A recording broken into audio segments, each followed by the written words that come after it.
I'm just trying to see if there's a clock being mentioned for us hitting the record button. Oh, there is a clock. I see it now on the top left corner of the screen. Yes or no? Let's start with a yes or no, James. This is the last thing we're going to do, or last podcast recording we're going to do before Anime North. 50-50, Mike. I think it's 50-50. I agree with that. I agree it's 50-50. I don't know. Like, all right, let's just back up for a second. Saturday afternoon, May the 9th, 2026. We're 2 weeks, less than 2 weeks out from Anime North here in Toronto. And it's just me. It's just me and James. So Mike Nicolas, James Austin, just a space heater chatting it up with you for this afternoon. Once again, 2 weeks out from Anime North. Really, it's the first time we've done anything podcast-wise in a month. Well, and honestly speaking, since episode 100, we haven't done too much. I think I just did one last stream and opened up a couple figures for people's viewing pleasure. That stream, by the way, is now gone from Twitch, but still up on YouTube, so you can check it out there.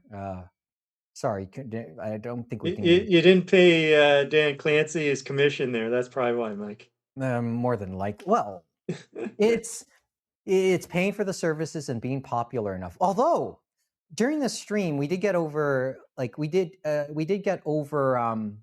again, 30 followers on the Twitch stream. And this time around, I think it's actually going to hold because since then it's gone to 31.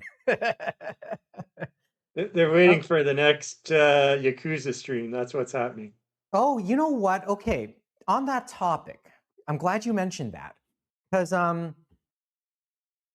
Kiwami 3 and Dark Ties, the redo of Yakuza 3, which was released back in February. There was finally a sale on the standard version of that for the PlayStation, right?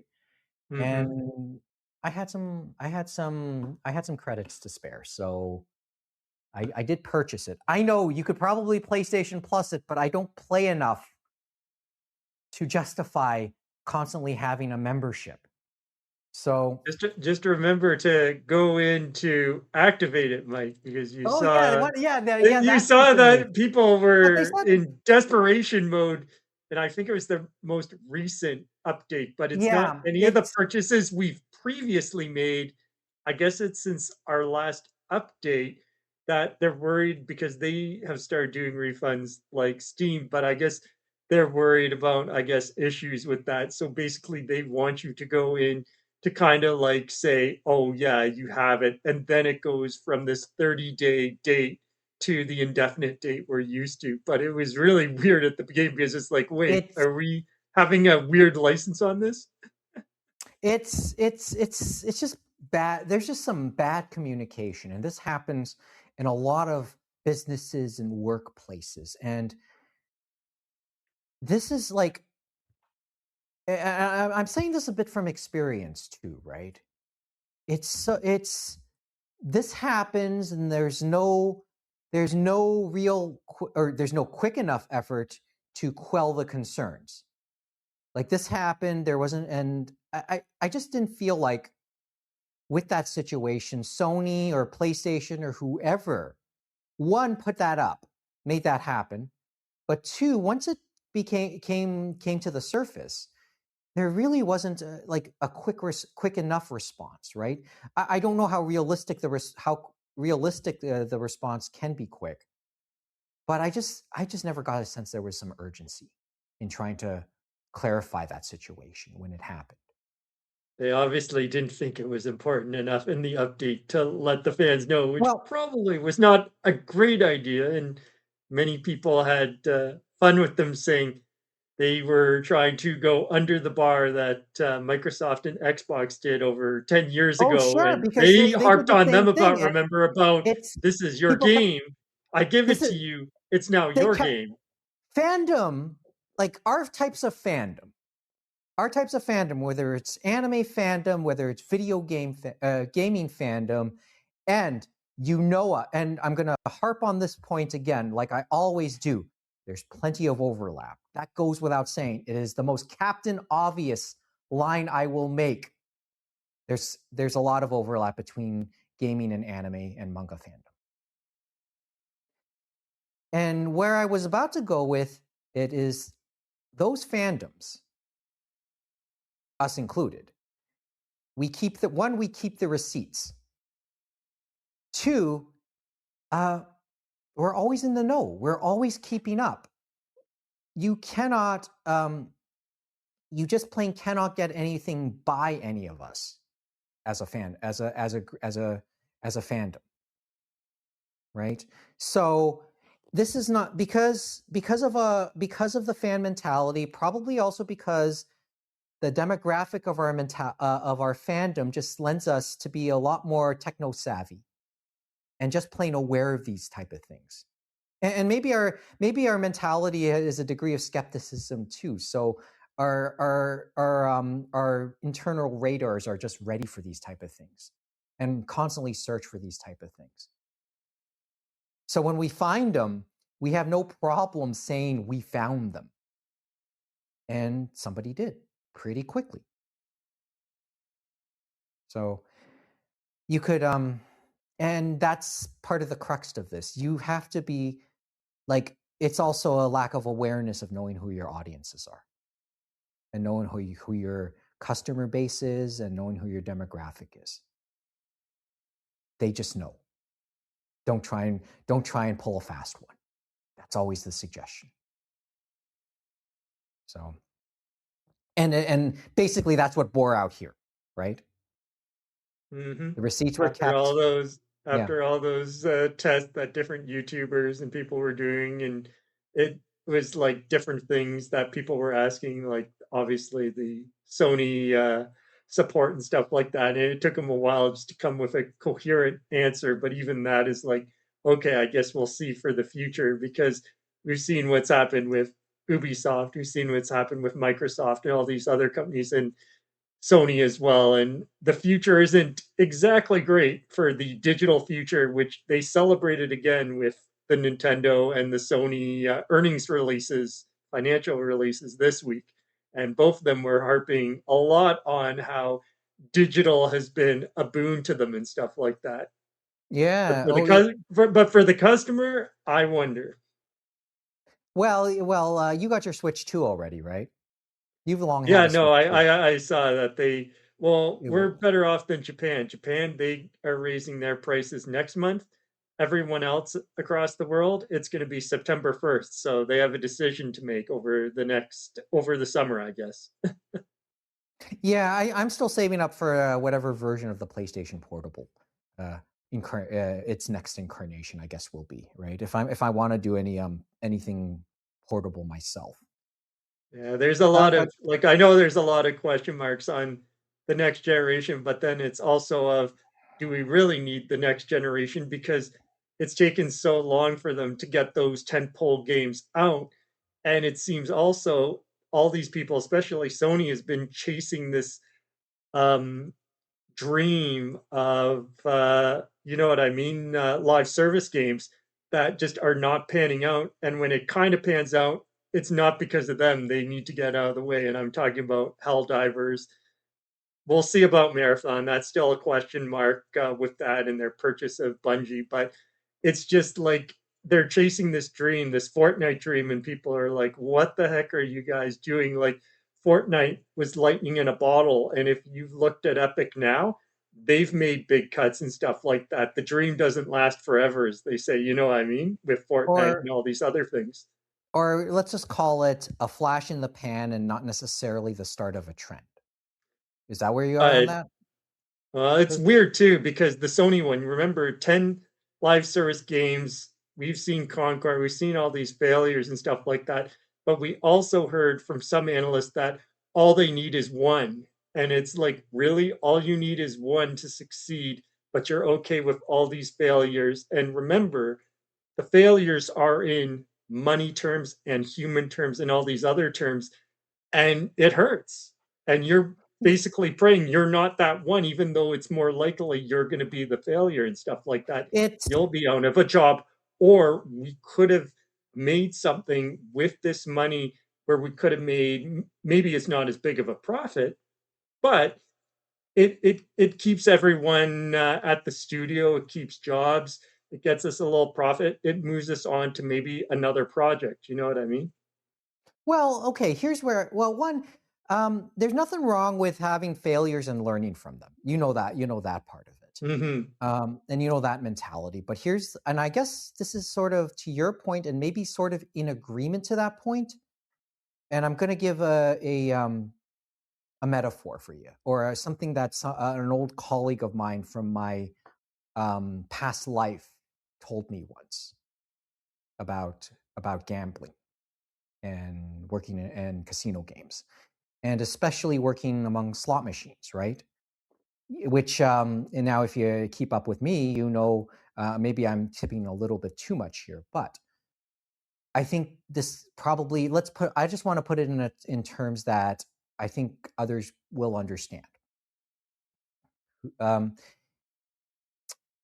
Slot machines are meant to be random all the time. People say your odds of winning are astronomical, and sometimes it's to the point where people say it's a fix. But a technician on a slot machine who I knew once told me, "No, it'll win. It'll win eventually. It's just that will you go broke before it does? Will you be able to be there when it does?" And I think that's sort of what you're saying, right, James?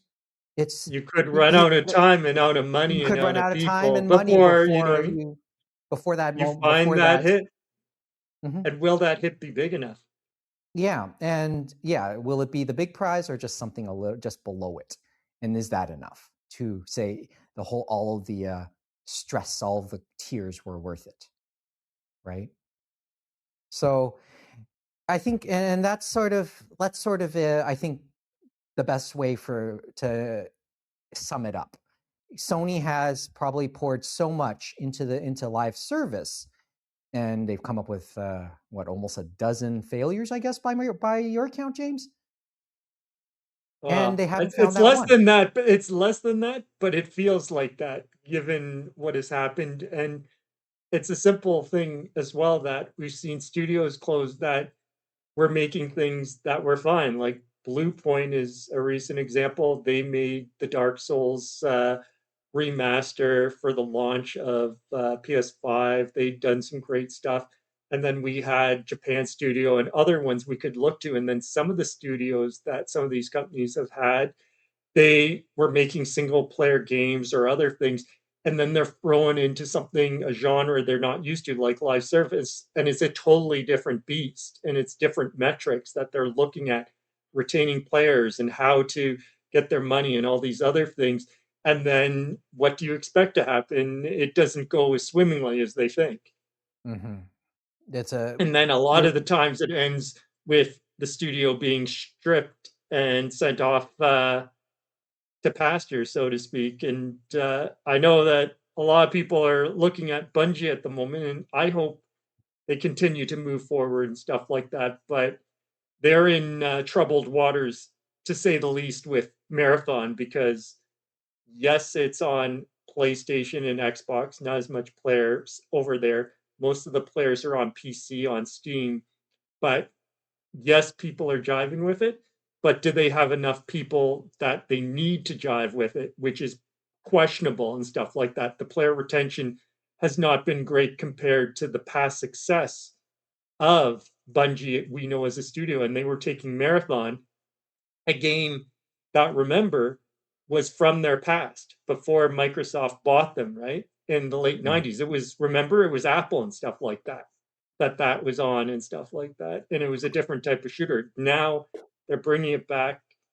They're having it as an extraction shooter, not the type of game me or you, I think, would play, but it's a niche thing and they're trying to make it big. And that's a hard sell. And it's looking like it's a hard sell. And then you look at different things. Like I've watched some of the stuff, and the UI on that game. Like, it's like a crazy fever dream. They must have been on drugs or something, because even I can't comprehend, and some people playing are like, well, what am I doing with this UI and this menu and stuff like that? It's just in your face craziness. It's like they were on Mm-hmm. acid almost. And I'm not And sure that helps either, but no, it's hopefully just they can figure it out. They have an impairment loss on Bungie for what they bought them for, because at the time that's what they were worth, a few $1 billion, and now it's not quite like that anymore. for Sony, yeah, I guess. Yeah. And could Microsoft see something like that with Blizzard Activision at some point?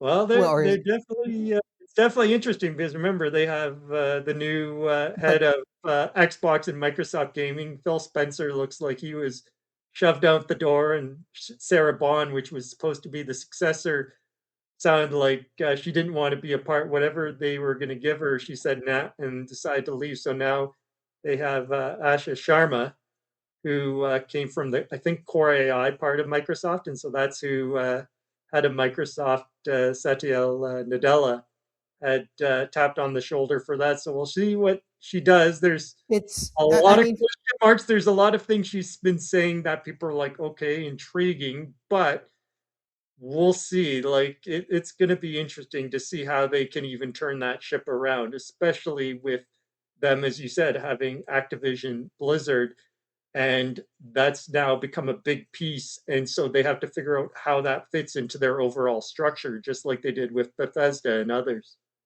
hmm, anyway.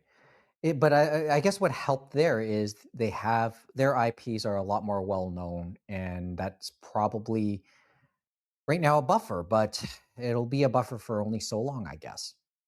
That's just a guess, Mm-hmm. though. I mean, this is just not knowing all the ins and outs of this, just being fairly casual, but just trying to take a few guesses here, just some educated guesses, right?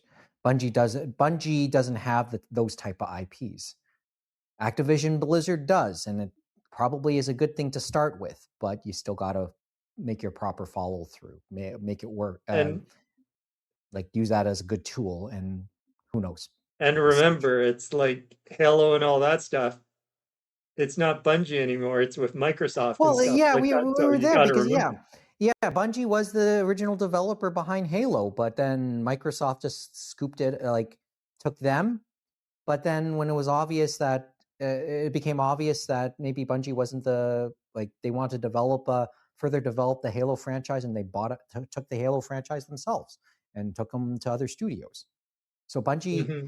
can't really say they have a flagship like that type of flagship IP. Destiny is what people would talk about now and stuff like that, but they But when you compare definitely, it to it feels like there needs to be something. I'm not sure what that new thing is, mhm. but I do think they have to think about going back to the roots, and not something live service, not something extraction shooters, not something the hot new thing.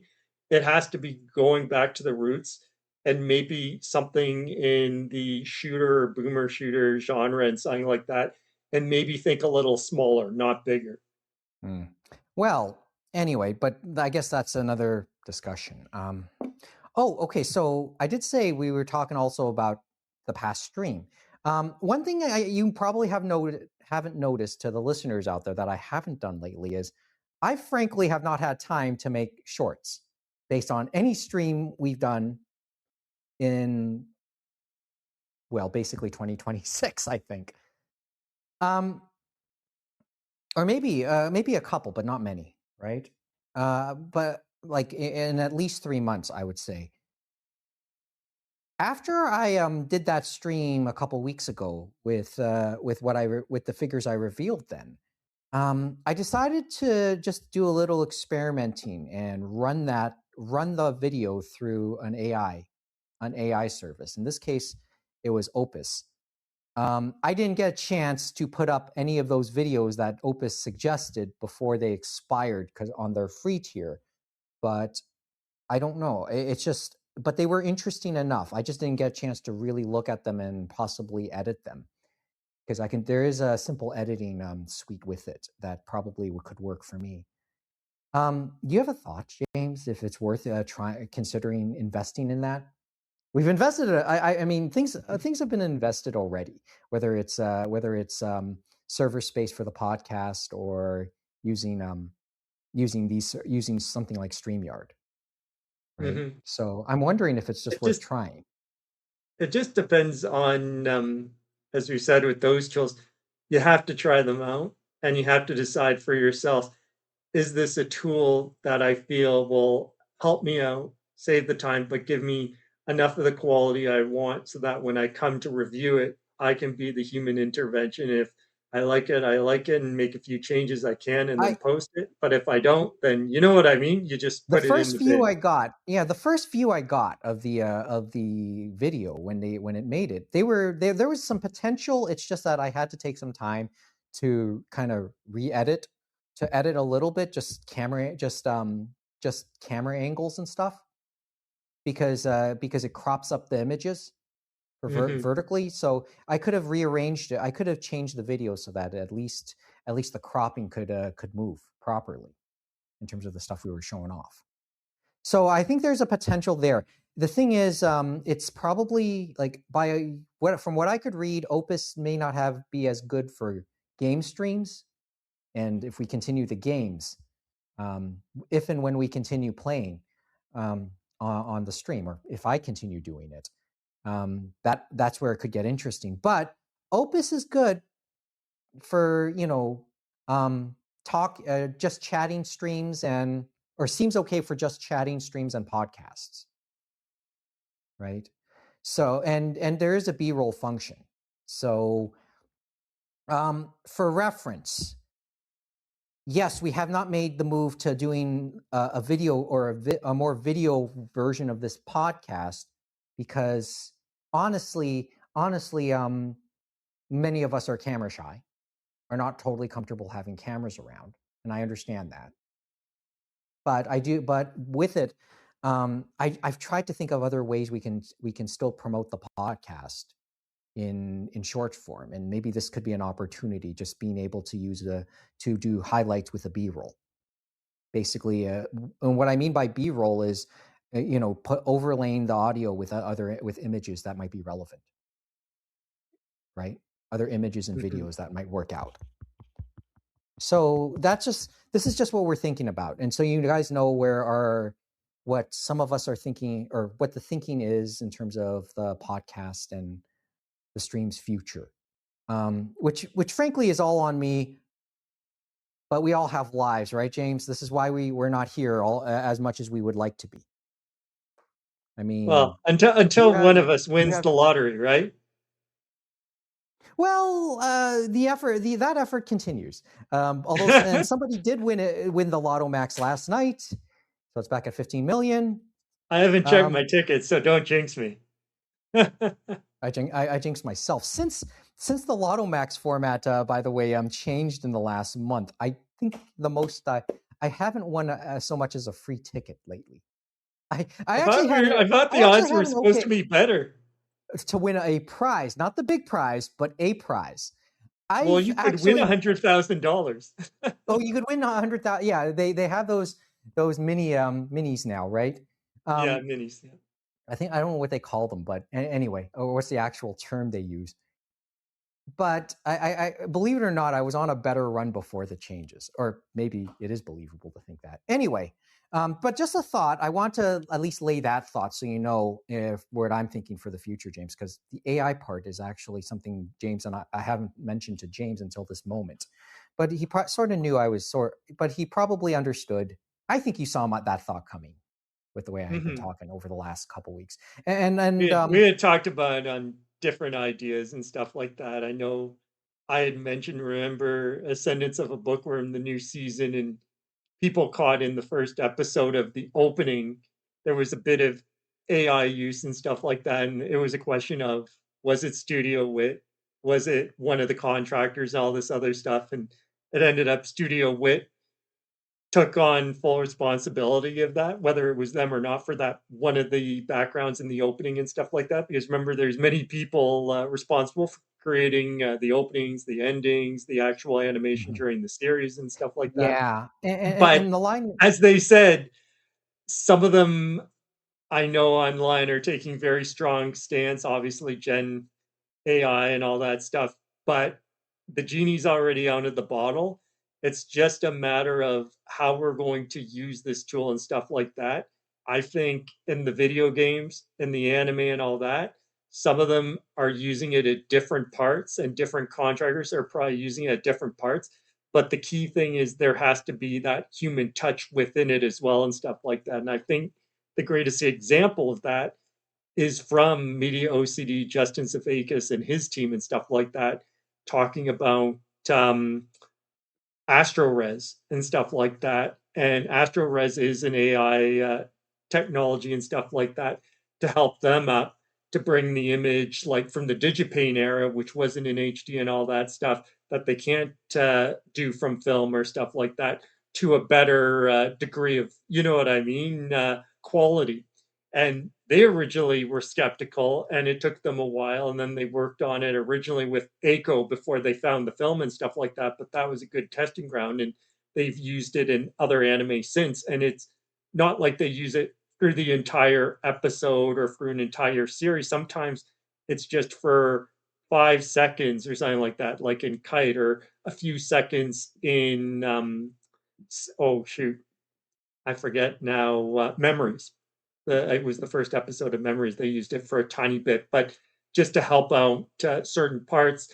But it also involved not just that, there was the human intervention from them to see, okay, is this worth it? Does it make it okay? And then they also do other things like color correction and other things. So it's just another tool in the toolbox that you have to make sure you watch how you it's use and stuff like that. You can't just say, I'm using it, I like whatever, and then throw it up on the internet or throw it up on a disc or whatever and hope that that's good enough. There has to be more behind it. And that's what people forget, I think, in the discussion.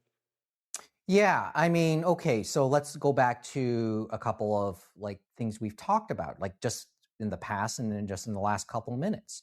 When we talked about AI in terms of translations in the past, you just like, okay, you can ask an AI to do a translation, but then you probably should still go through it with your own fine-tooth comb, right? To And make sure sometimes it's that could be a lot more than you expect, right? So it's not always, as we said, a perfect thing. And you have even to make the sure the sense of a context works.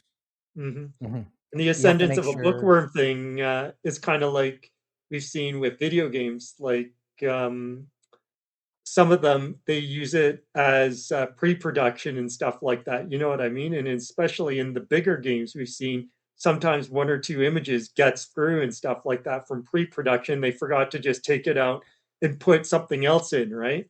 And Hmm. so luckily they can update and stuff like that, but that can happen there. And maybe that happened with a science of a bookworm, because guess what, episode 2 was all fixed up and stuff like that. But things are going to happen, and people may notice. But the other thing is, even when you notice, we've seen the opposite effect where they say, oh, that's AI or Gen AI. And guess what? It wasn't Gen AI for the art. It was the actual person that drew it. It's just how they drew it and stuff like that. So it's still an interesting time, right? It's like no easy answers. Right. And then going back to my Opus, my what I was telling you about my experience with Opus AI, the reason I didn't throw it up, I didn't put them right away onto any of our socials, is maybe I wanted to take a longer look at them, because maybe there's a, like I said, maybe there's a cropping I wanted to correct, or something in the script, in the subtitle scripts, or in the subtitle scripts, or closed caption scripts, or whatever you want to call them, that I wanted to check. Mm-hmm. Right, there's that said fine tooth comb.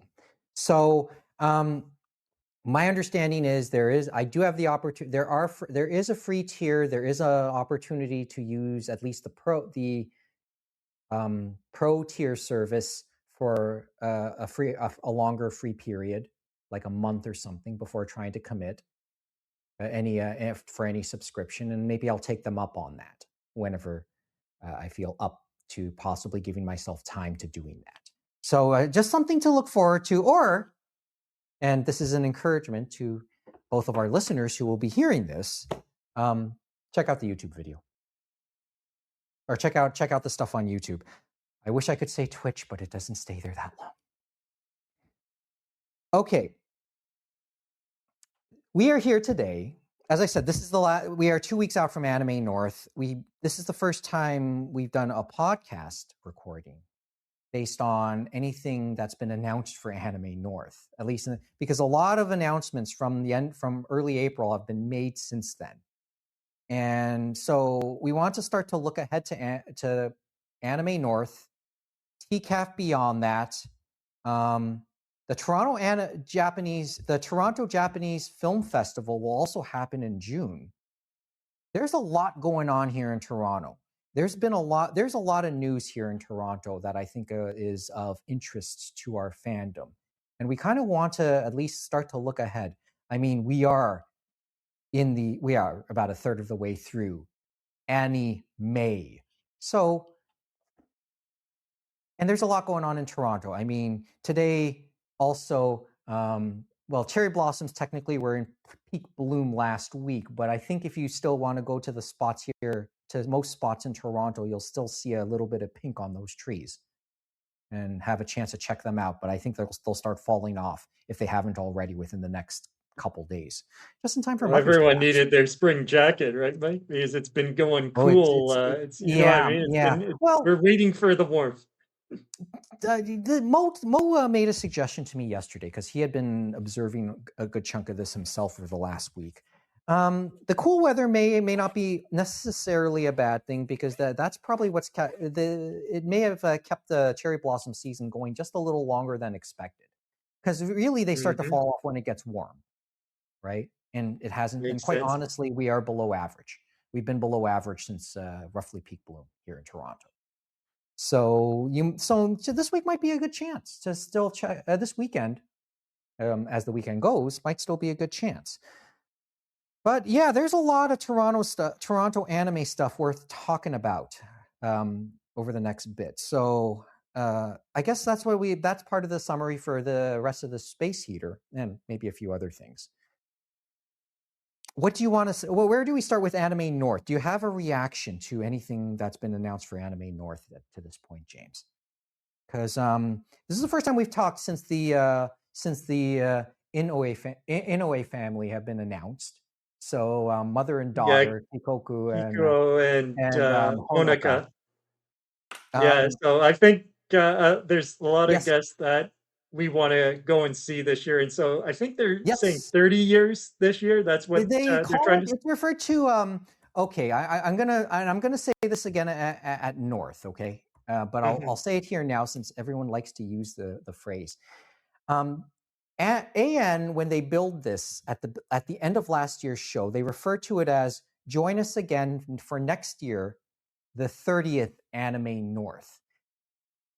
At no point in the marketing of this, and I'm kind of strong about saying this, okay? At no point in advertising and promoting this year's Anime North has the word anniversary been said. It is the 30th Anime North, but it isn't the 30th anniversary. There's a difference. Anime North started in 1997. And that's what I was thinking. I was thinking it was almost like the Toronto Blue Jays, where they said this is the 50th season, but we only got the franchise 50 years ago. They didn't start playing till the next year after. Mm-hmm.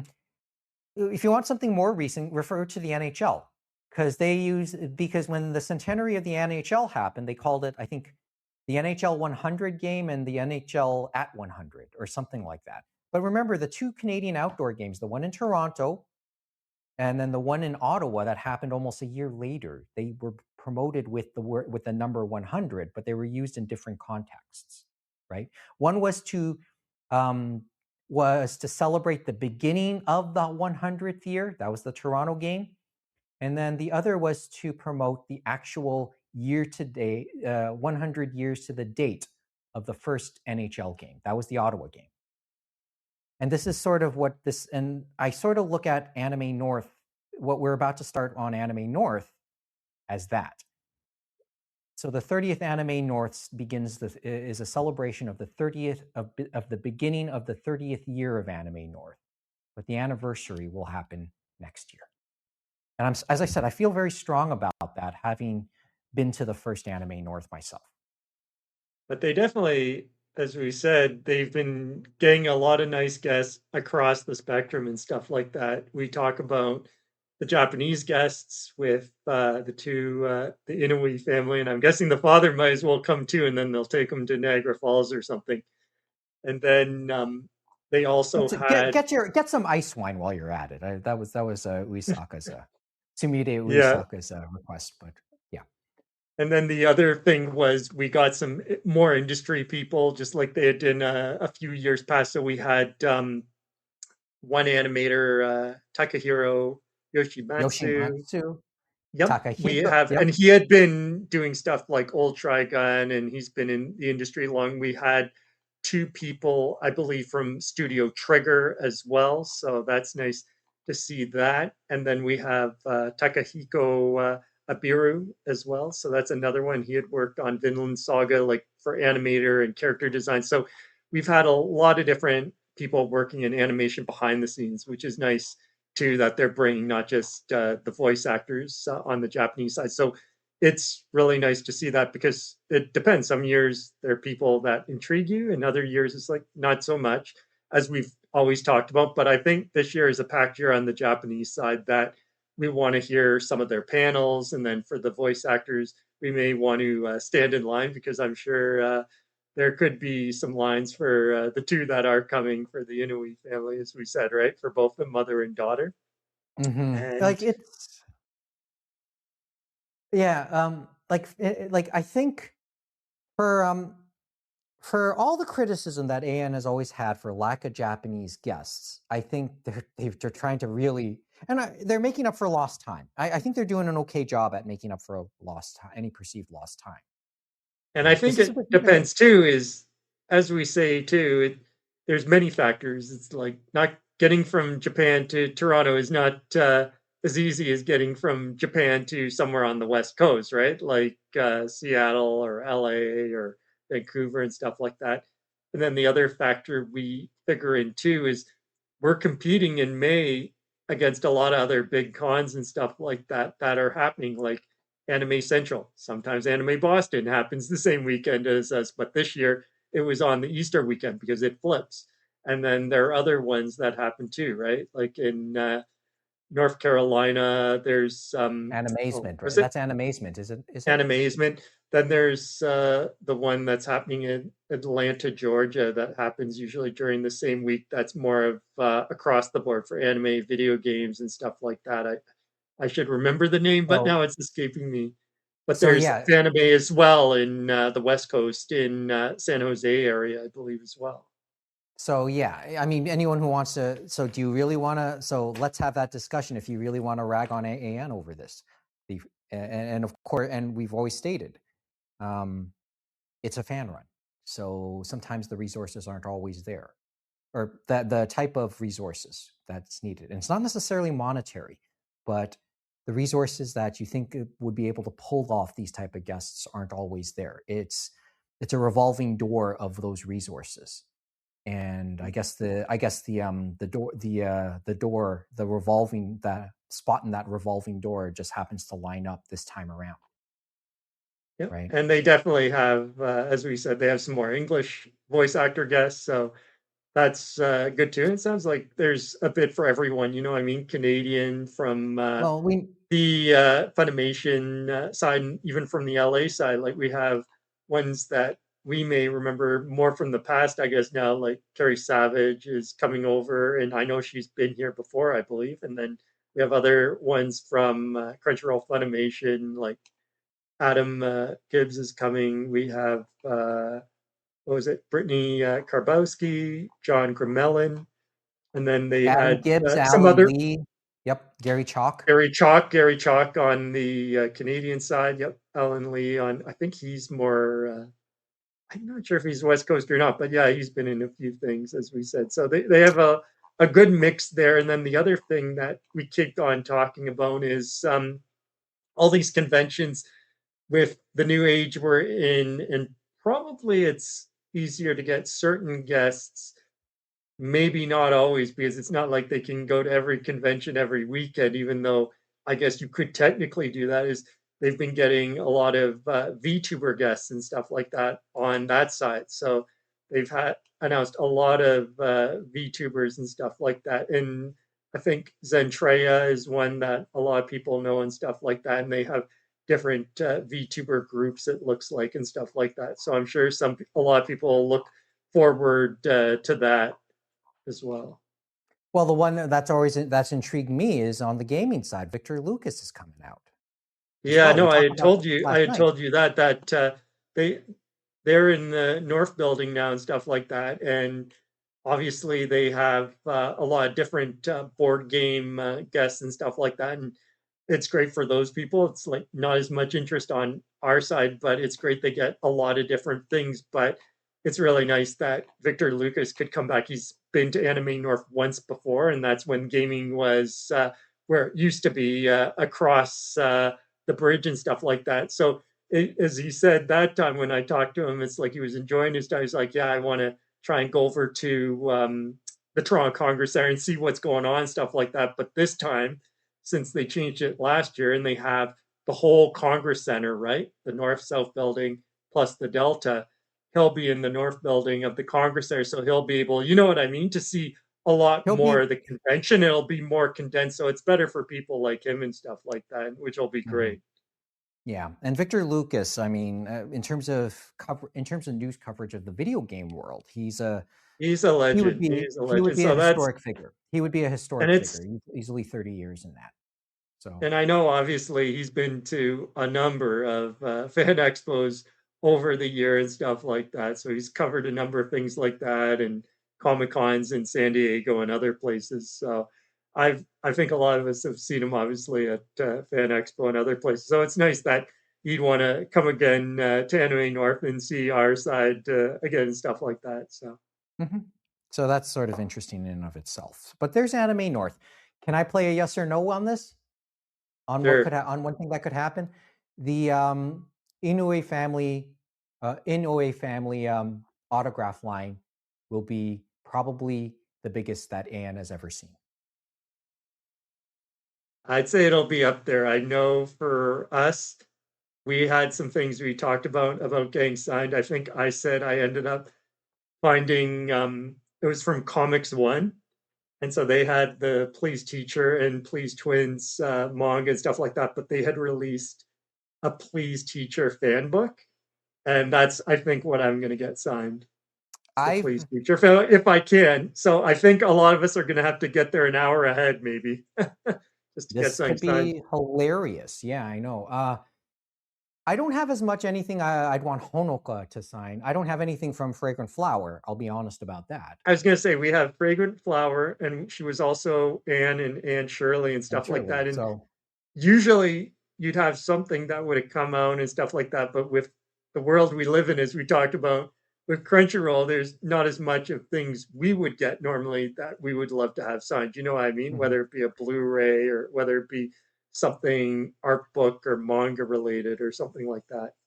Kikoku, in terms of the mother, in terms of Kikoku, There's a I keep lot. mentioning There's a lot of there's a lot. roles, and I think I I know some well, people I've think told you this. about was it Code I Geass is the one I think some people think of right now, the these modern fans. probably in more recent years, yeah, in more recent years, and that's still kind of. And when we talk Code Geass, that might be a bit more of a stretch anyway. Um, I've told you this story many times, but and it bears mentioning again because this is the thing I'll try and get autographed. Remember, I told you years ago about a photo book of Japanese voices that came out in the Hmm. '90s, Yeah. and she's in it.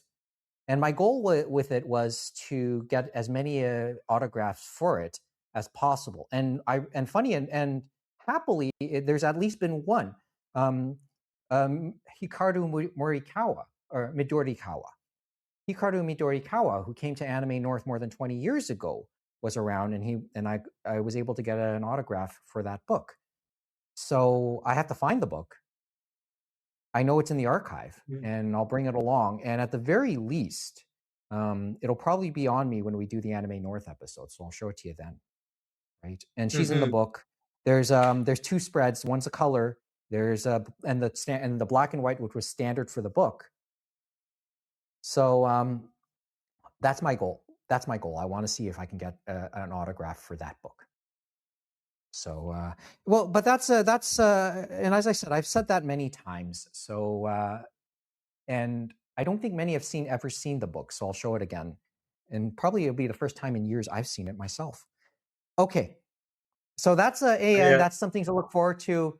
The Anime North discussion. But there's a lot of on the guest side. There's a lot, and then as we know, there are tons of things that are going on as normal at AN that I'm sure will. There's always something to interest you, whether it's in the panels, whether you stop in on one of the video rooms and see something that might catch your attention, stuff like that, or just people watching with all the different cosplays, or go and seeing all the high-end cars that they have literally destroyed. Oh, the cars are the more recent thing.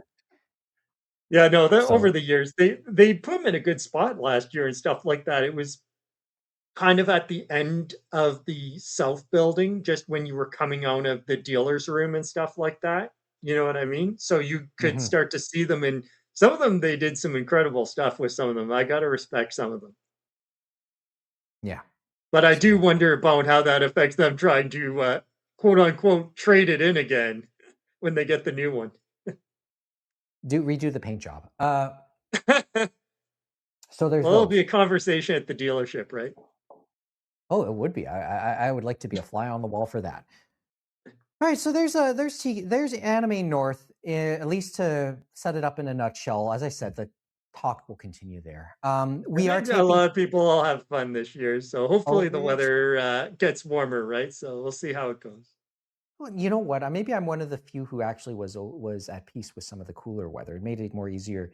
It made it a little bit more comfortable for me to walk through. But that's just probably. Well, hopefully it's not like oh shoot, was it Kotoko that came the one year, and I feel like we had a heat wave go through Anime North, and it just was not. Or how about that July? How about the July after after the pandemic when we did when AN happened in 2022? I wasn't there because remember I was quarantined. That's right. You quarantined yourself. Oh, that was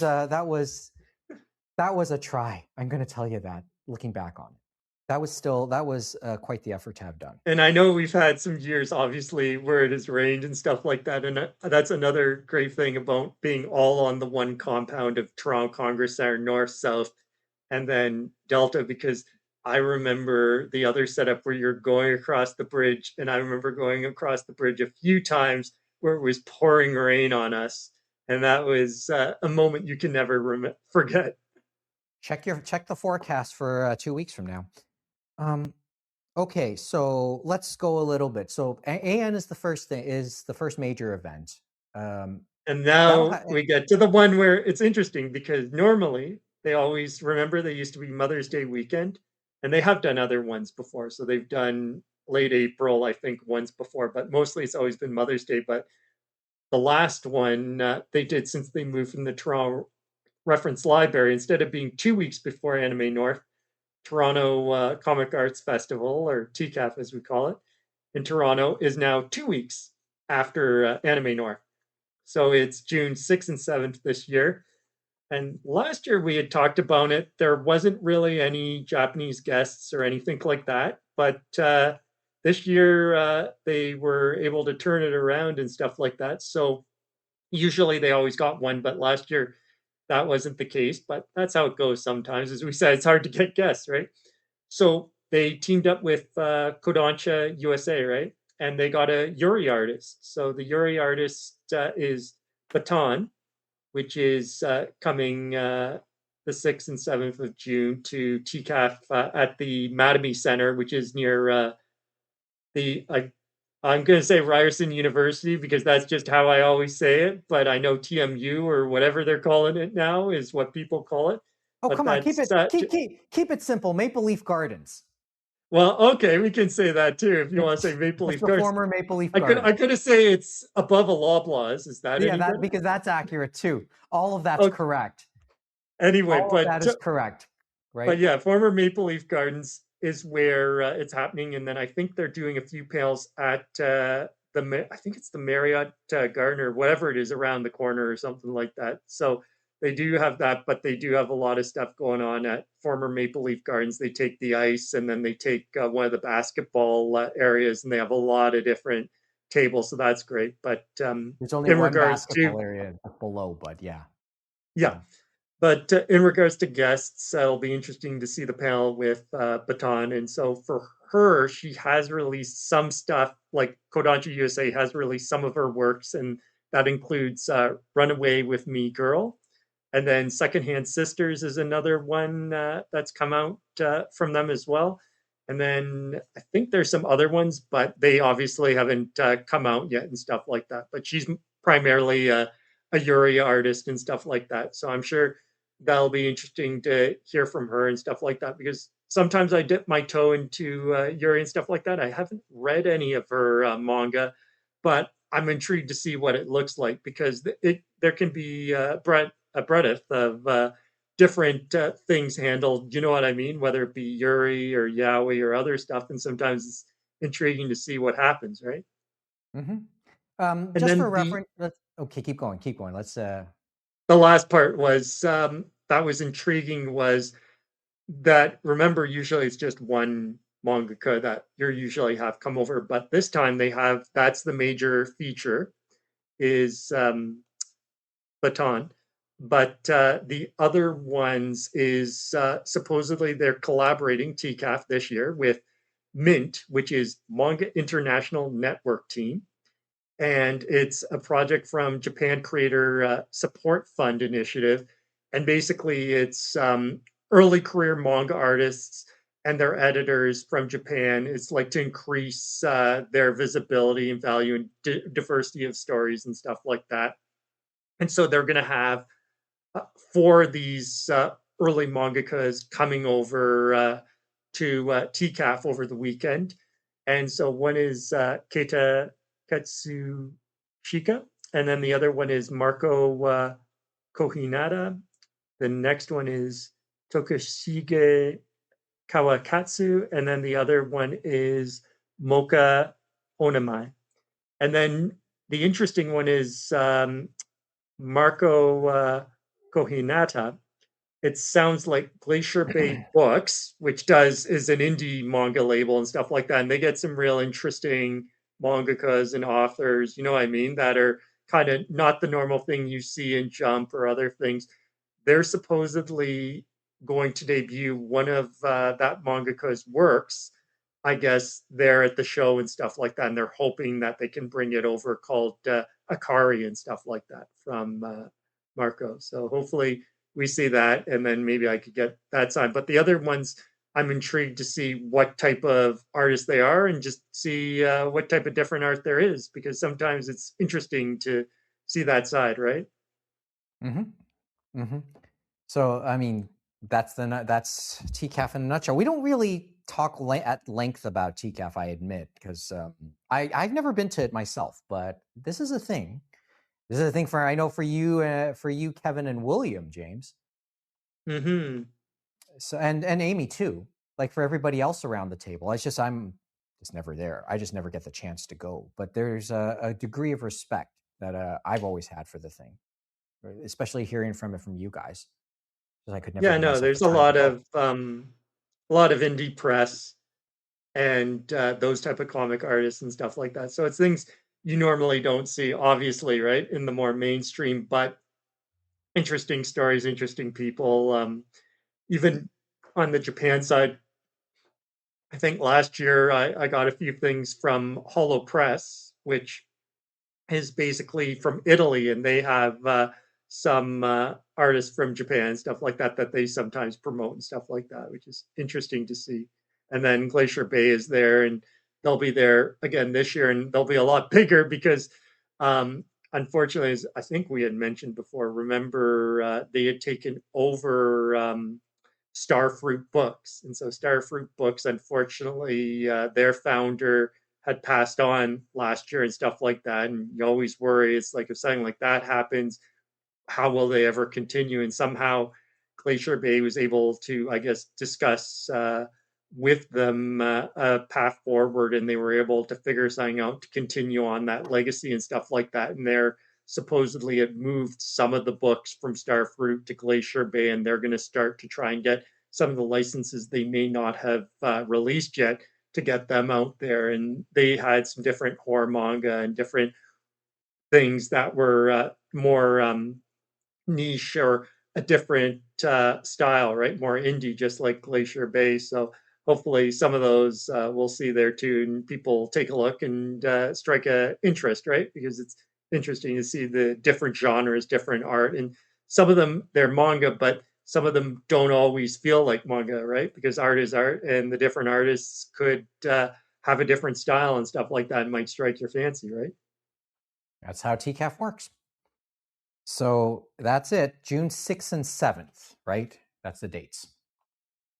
Correct. And that's a Saturday and a Sunday. And so we can definitely make that, because it was always hard when they did this weekend, because some people are like, can I go on the Sunday? Can I not go on the Sunday? Because you never know, as we said, with commitments for Mother's Day, right? Mm-hmm. Now, well, not many excuses.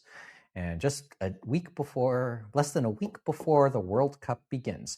However, I was going to say we're going to see how it goes with the transit and stuff like that, because I know they're testing all that out.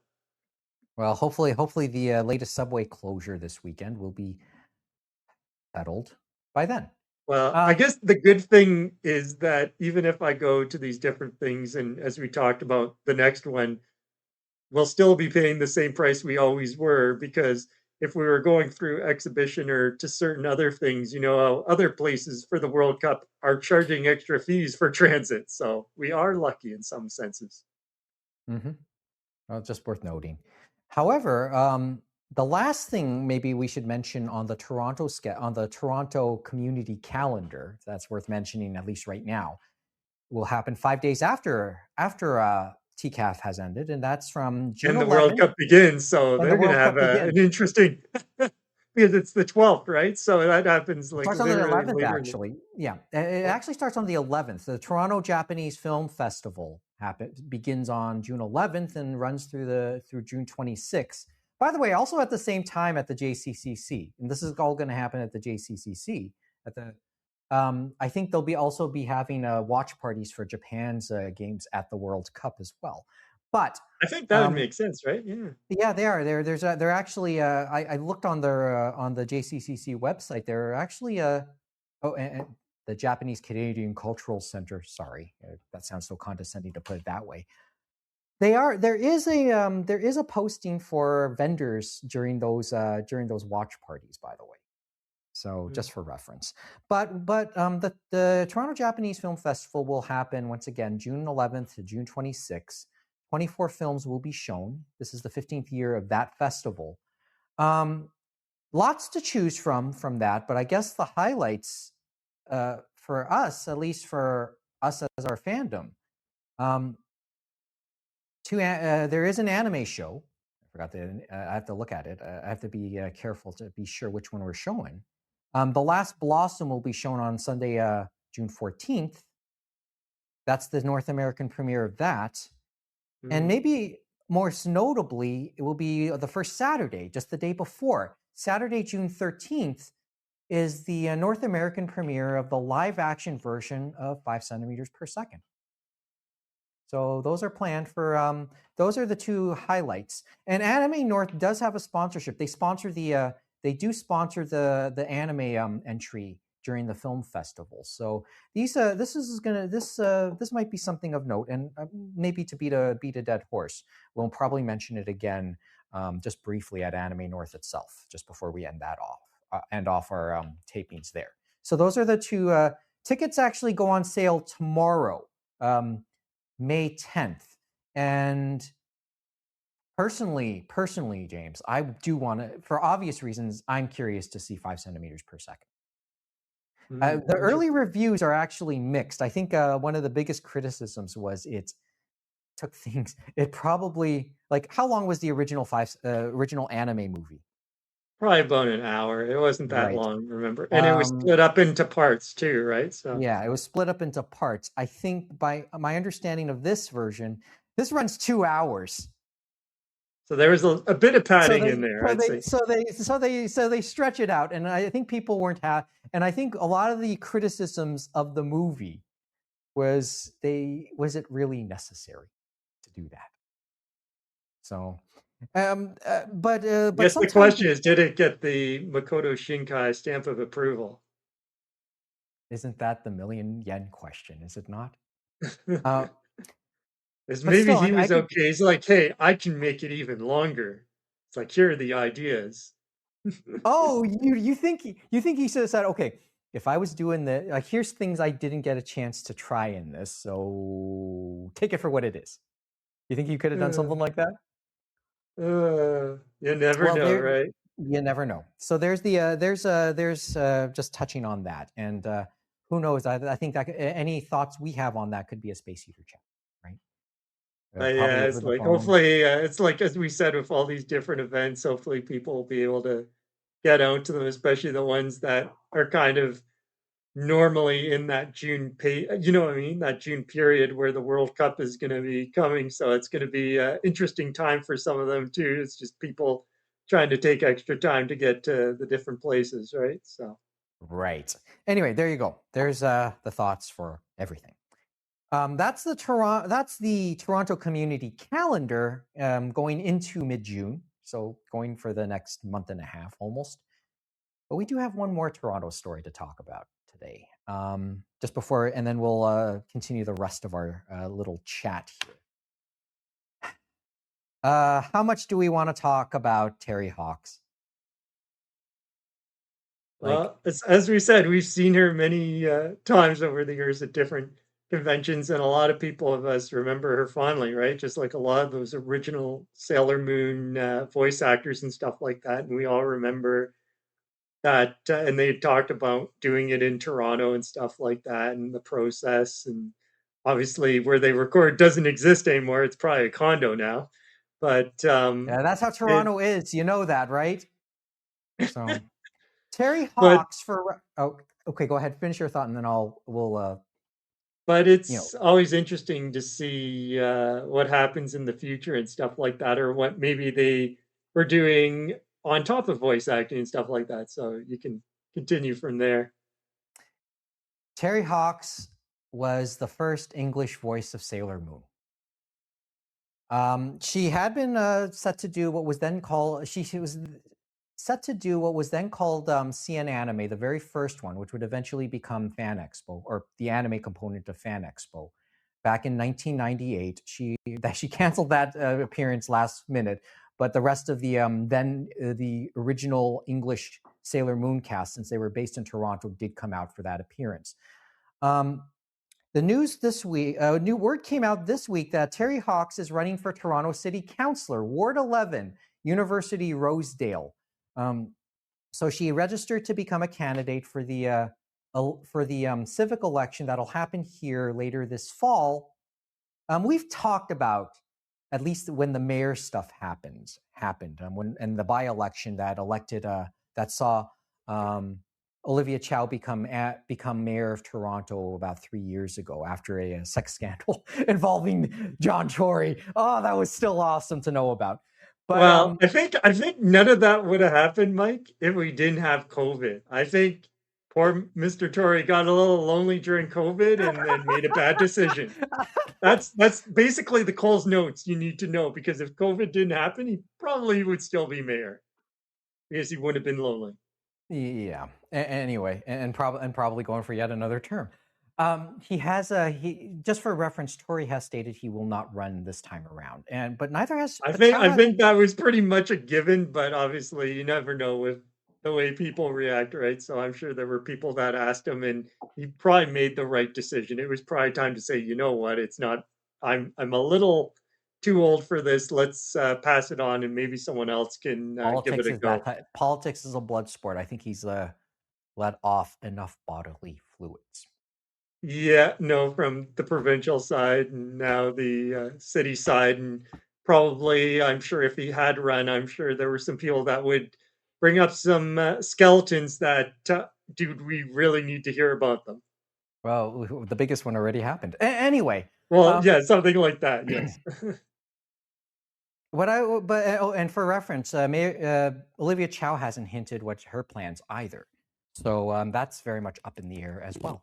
Anyway, going back to Miss Hawks, she has registered to run for city council here. There's a YouTube video. We'll send the link, the Anime News Network link, in the notes on whatever for the show notes. And I Good guess luck to her. I think for this one, for where she's running, I think Diana Sachs is the one that holds it at the moment. But the other interesting component is before that, it was Jack Layton's son, Mike Layton, I believe, held this seat and stuff like that before he decided to move So on. essentially, Olivia Chow's stepson. Olivia Yeah. Chow's stepson held this seat. So yeah, not this time, but the time before and stuff like that. Then he decided to let it go. And then I think last time it was a bit of an open race. And so now we'll see what happens versus the incumbent for Terry Hawks. But it looks like she does have probably some support and some experience because on top of doing acting and voice acting, it sounds like from the area. She also served on the board of the Annex Residents Association, which was a part of that ward, a part of that community, and that she had co-founded the Dalton Road Residents Group and stuff like that. So obviously, she's been involved in the concerns of that area, right? So I'm sure there's a few more people she needs to talk to if she wants to win, but obviously there are people in her corner and people that maybe talk to her when she was on a part of those associations that said, you know what, maybe you should give it a shot, right? So, and she is, and we'll see what happens. Good luck to her. She may get a nostalgia vote for those who live in the area. And looking at the message board or the comment section there, at least people are at least willing to give her a listen, if nothing else. And that's more than what a lot of candidates will ever get for these type of things. And yeah, so it's interesting because as we said, remember when we talk about it in our area in Ontario and stuff like that for these municipal or cities or towns or what have you, I know there are other places in Canada, and I think even maybe there could be places in other parts of the world, states or whatever, that I guess they form parties or whatever, and they run under a platform and all these other things. It's left, right, what have you. But for us, in technical terms, they're running for themselves. You know what I mean? It's like you are running as yourself for all these counselors, and they have to figure it out once they're all elected and get together and stuff like that. And yeah, they probably have beliefs, whether it's center, right, left, what have you, and stuff like that. But you never know what happens till all of them get together and they try to figure it out, right? It's like, how do we get the potholes fixed? How do we get the snow removed and all that other fun stuff? Well, she's active in the community. The thing is most of her platform, and this is local politics anyway. It's about what matters going on in the neighborhood. She's not about to do a real Kanakamatsu and go to bat for some industry or certain types of I walks was, of I life. was going to say she's not going after the Chris Moyes way of doing things and stuff like that. He's an interesting city councilor in Toronto that people have talked about and stuff like that. And I think it was an interesting one recently where he basically had an actual resident of his where he basically insulted, whether he agreed with him or not, went to the commissioner for basically integrity commissioner or whatever. They did the whole thing and basically said, Councillor Moyes, you're in violation here. You shouldn't be kind of doing this with, even if you disagree or what have you, or you felt certain things about this resident in your constituency, you should have had that interaction after, I guess it was a council meeting or whatever, and that they basically said you're wrong, but they didn't actually have a punishment for it, which is the craziest thing. And then when council saw it, they just said, don't worry about it.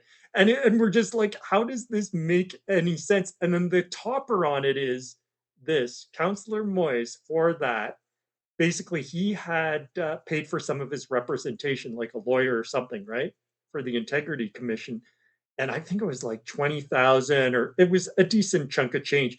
He's basically asking the city of Toronto, guess what? Could you pay some of that for me and stuff like that? And you know what I would say to him if I was a resident of Toronto? You can stuff it, sir, because guess what? You were found in violation by the Integrity Commissioner. You didn't face any like violations, fines, or anything. You basically got away scot free. You should at least pay your own bills. You know what I mean? And I would Mhm. say that to anyone, whatever spectrum of the political aisle they're on. You know what I mean? But it's crazy sometimes when you hear things. Yeah. But anyway, that's another But story it'll be altogether. interesting. Hopefully, we'll see how Terry Hawks does and stuff like that. She has a lot of time because I think it's beginning of November that we do those elections for, you know what I mean, the city councilors, the mayors, and all that stuff. And a lot of the time, some of the communities they are entrenched. But I know Toronto, that's not always the case. So you never know; she might have a good shot. Hmm. Anyway, so there's that thought. As I said, yeah, I know that's a very like going on the Chris Moy stuff is a very Toronto thing, but we've been local to this point. So anyway, that's the Toronto stuff as we start heading into as the Toronto perspective on anime as it continues along and through the rest of the month and into June. And in the case of the provincial, the civic election, and I guess the Terry Hawks watch beyond. Yeah, But no, we'll see what happens, I guess, once we get closer to November or something like that, right? And see how it all shakes out. And hopefully, as we said, she gets some support and stuff like that. And you never know, maybe that makes her think about doing something else, you know what I mean, within her community, like she's been doing already, right? mhm. Anyway, but that's the stuff we'll take. We'll be watching in the next number of months on the Toronto beat. Um, okay, so before as we move along, as some of this is also a few headlines this week, and this week has been not the easiest week for our fandom. Three rather significant names have passed away over the last week, and some are not known to us as fandom. So quite frankly, maybe they're also quite old. So I think the one the name some name a couple of these names may not be familiar to fandom, but their work certainly is. So especially to an older group of us, right? So let's go through.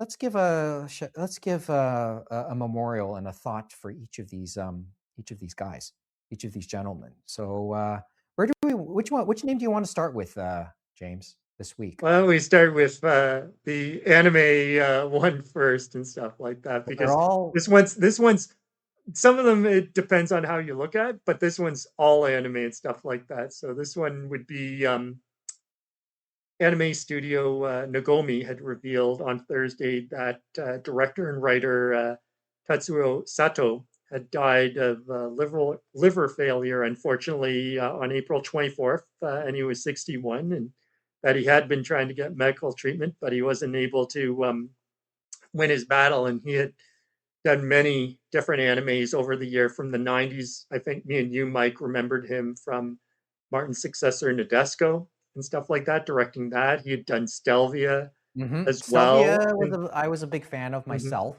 Nadesco Adam, was considered one of the benchmark titles of the late '90s for the fandom that exist for our older fandom. but he had So done many other things like Adam, the Beginning, and Shigafumi, Letters of the Departed. He had done those. He had done the Ninja Scroll television series. I got to be clear on that. The television series, that was the one Urban Vision put out and stuff like that. Discotheque has it out now. And then he had also done head writing and direction on Bodacious Space Pirates and the Bodacious Space Pirates movie, and that was a more recent one and stuff like that. But he had done a lot of different work over the years, and I think we had enjoyed a lot of the different ones he had done. Like Nadesco's one, I think we remember, and ADV helped bring that out over here, and then keeping it alive was Sean Kleckner and Right Stuff, because remember they pushed it out again They and re-released it. put They it back in re-released the it, right? consciousness. Mm-hmm. And then obviously ADV, not ADV anymore, Sentai, basically loved his works too, because remember, they're the ones that did Bodacious Space Pirates. They released the series and the movie over here on Blu-ray and stuff like that in streaming. Stelvia, I mentioned I was a fan of at the time as well, but that was the better part of more than 15 years ago, I'd say. Probably, yeah, maybe 20 Probably years closer ago. It to was in the 20 now. aughts, Yeah. Mm-hmm. because it It was in the was odds. Genion. Genion got it all out, and then Mm-hmm. Discotek has re-released it on Blu-ray and DVD. So it's still Yeah, out I was a there, I fan of that. believe. Yeah, and I was a fan of that series. But Um, it's one of those things where you think, oh my goodness, because it feels like 61 is so young and stuff like that. And as we said, he's trying to get better, but unfortunately, as they said, his liver didn't, unfortunately, you know what I mean? He couldn't hold out and stuff like that. And you never know with these things, especially with the anime industry, because a lot of them had they're going 100 miles per hour, going at it, trying to get these things done, especially the old school guys. And I think some of them too. I think a lot of them like to drink and smoke too, so that probably doesn't help your body either. it's a hard life. I mean, You we've know what I mean? stated But hopefully, I mean we've stated ad nauseum sometimes the hard life that creators. Well, I mean when you do when like that, like it's stress filled, and we all have our habits, and you mhm. know that happens. But yeah, when you hear the liver, you're thinking, "Oh man!" But you know what? Hopefully, he was able to rest in peace and like go in a peaceful manner. And you know, I mean, I think hopefully he reflected in all the joy he brought to all the different fans and stuff with all the different works he either wrote or directed, or he did animation before that and stuff like that, and inspired the next generation and stuff like that. Mm-hmm. Tatsuo Sato was 61 once again. Yeah, big thank yous there. No, nothing else to really add. I mean, as I said, I wasn't familiar with the name. I certainly knew the titles. So, yeah, really, really sucks to hear. Also, I guess moving on, and a novelist, the man behind The Ring, Koji Suzuki, passed away on Friday at the age of 68. Yep. What do we say about this one? I mean, The Ring. He's the man behind The Ring. That started off as it was a novel, but we probably know it as a couple of live action movies. One in 1998, a Japanese version, and then was remade 4 years later in 2002 to great acclaim as well. On It was the remade in English and US side, and that kind of spearheaded some different Japanese horror that came over in the movies after that, like The Grudge and other ones and stuff like that. So that is like Iris, he's like you just remember The Ring in that, and then after the movie, remember, came out, we got the Japanese version. We also got the novel. So remember, Vertical started bringing out his novels, The Ring and stuff like that. They also brought out Spiral and Loop and things like that. So we got to actually see his work in the original form from Vertical and see like those novels from Japanese creators come over here. And that was, I guess, you know what I mean? The first real trickle of them starting to come over. And we're seeing more of them come over, especially with the light novels and other things, but actual novels, it's great that we started to see more of those come over. Yeah. Well, I mean, as you just alluded to, in many respects, the success of The Ring kind of started off a boom and an interest in Japanese horror, right? Yes or Mm-hmm. no? Junji And Ito, that's what do you what have it? Yeah. some people seem to think that he is credited with the J horror boom in the West. And I say that Yeah. there's some truth in there, I think. There is some truth. I'm Yes. not going to say fully, but there's Let me, and I'll ask this question again to underscore it. Yes or no? He paved the way for Junji Ito's popularity. And I feel like it was a long tail, right? Because I know obviously Comics One, Dark Horse, they were releasing, and even Viz, remember? Were releasing Mhm. Junji Ito. I remember we were talking about it in the 90s and the aughts and all that. And it didn't take till I want to say the early 2010s, there like 2009, maybe at the earliest, where they finally were finding headway and all this stuff for Junji Ito. And some of that you could say, yeah, maybe he paved the way, hopefully, for that and stuff like that. But it was a long tail to get there and stuff like I, that because I, I, I I don't know why it didn't do it sooner. You know what I mean? yeah, but it's sort of like maybe shifting. Once again, we talk at length about shifting tastes in our fandom, Mm. and well, I mean, you had to start you had to start somewhere, and sometimes things stall. The ring brought a focus to this. Maybe it waned a little bit, but then And you had the it never sequel totally left. movies and that. And then we also had, remember, he was involved in Dark Water and stuff like that. And that was based on a short story of his Floating War. So we had that in Japanese 2002. But then remember, that also got an American remake in 2005. So, Hmm. So there you go. There. but And a great influence, as we said again, in the Japanese novel scene and stuff like that, especially as a horror novelist, and bringing some of those creators, as you said, along with him.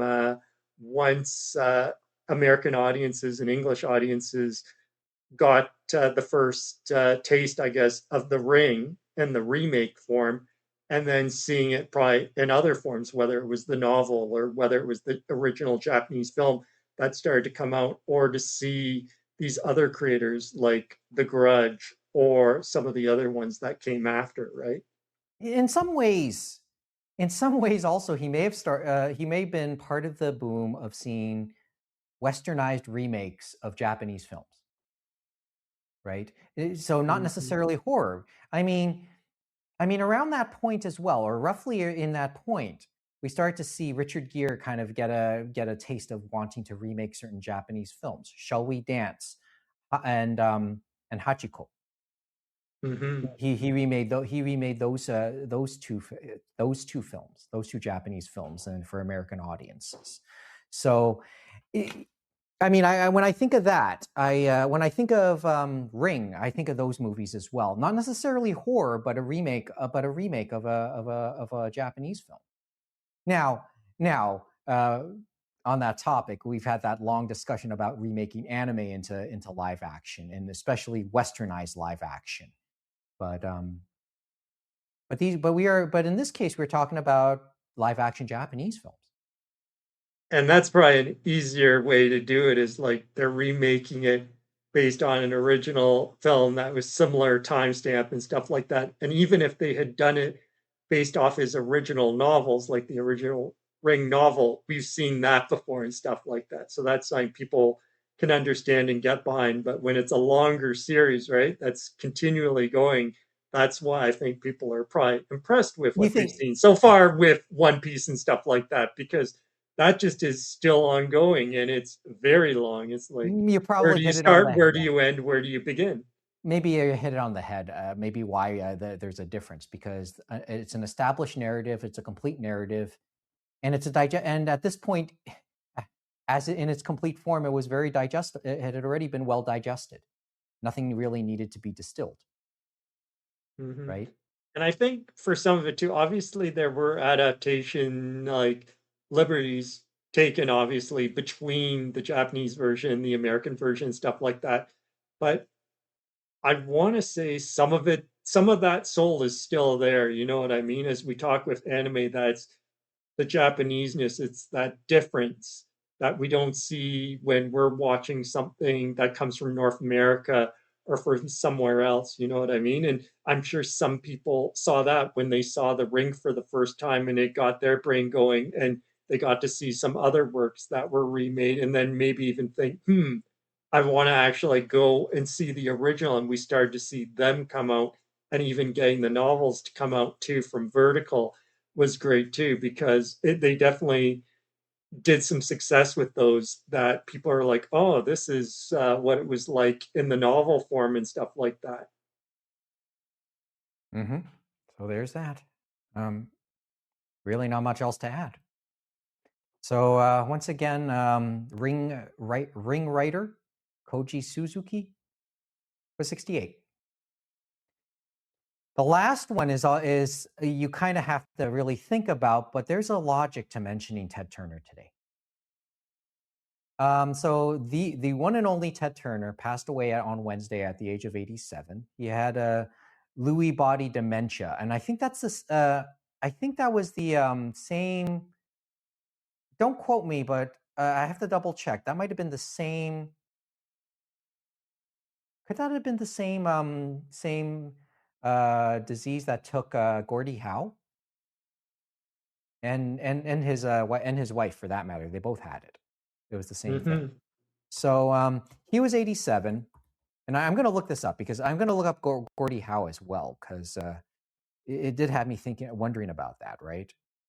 But he definitely, if you think about Ted Turner and stuff like that, he definitely had a very full life, as you could say, and stuff like that, with basically his broadcasting career, setting that all up, his sailing career as well, if you remember his sailing and stuff like that, and which is before he rose to his many prominence as a media comments mogul. over the year, which as many people have called him the mouth of the South.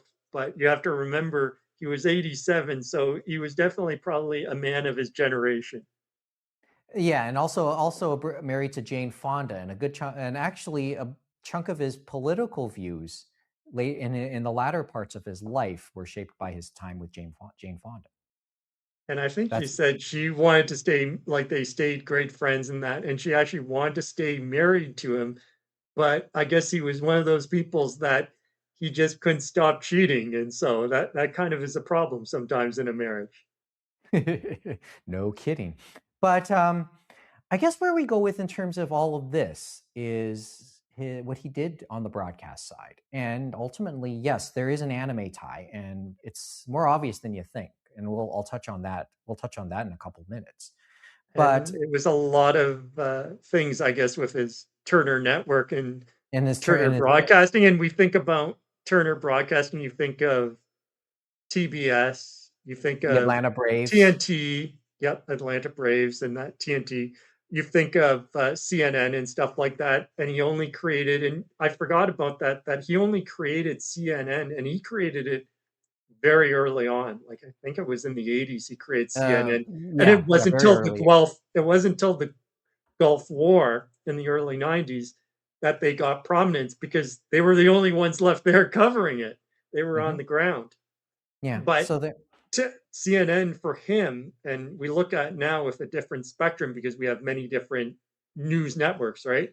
But he basically said, well, with my schedule and stuff like that, I could never catch the 6 p.m. news or the 11 o'clock news, because remember, that's when you had to turn in to the networks to see it, whether it be ABC, NBC, CBS, CTV, or basically CBC, right? You always had to be at those times. And so basically, he created his own news network so that he could have some of the news and watch some of it, maybe when he was available to watch it, right? Mm-hmm. And then we talk about the other things like Turner Classic Movies, TCM, where he brought some of those classic movies so that they could have a place to be. And then I guess Well, the keep in part mind where there was the we, colorization notwithstanding, and right? that's one that you have to wonder about, right? Too, because sometimes you definitely get into hot water, but he's probably in that for many other things. But the other thing we talk about is, and it's a majority of where we're going to go, is he had purchased Hanna-Barbera.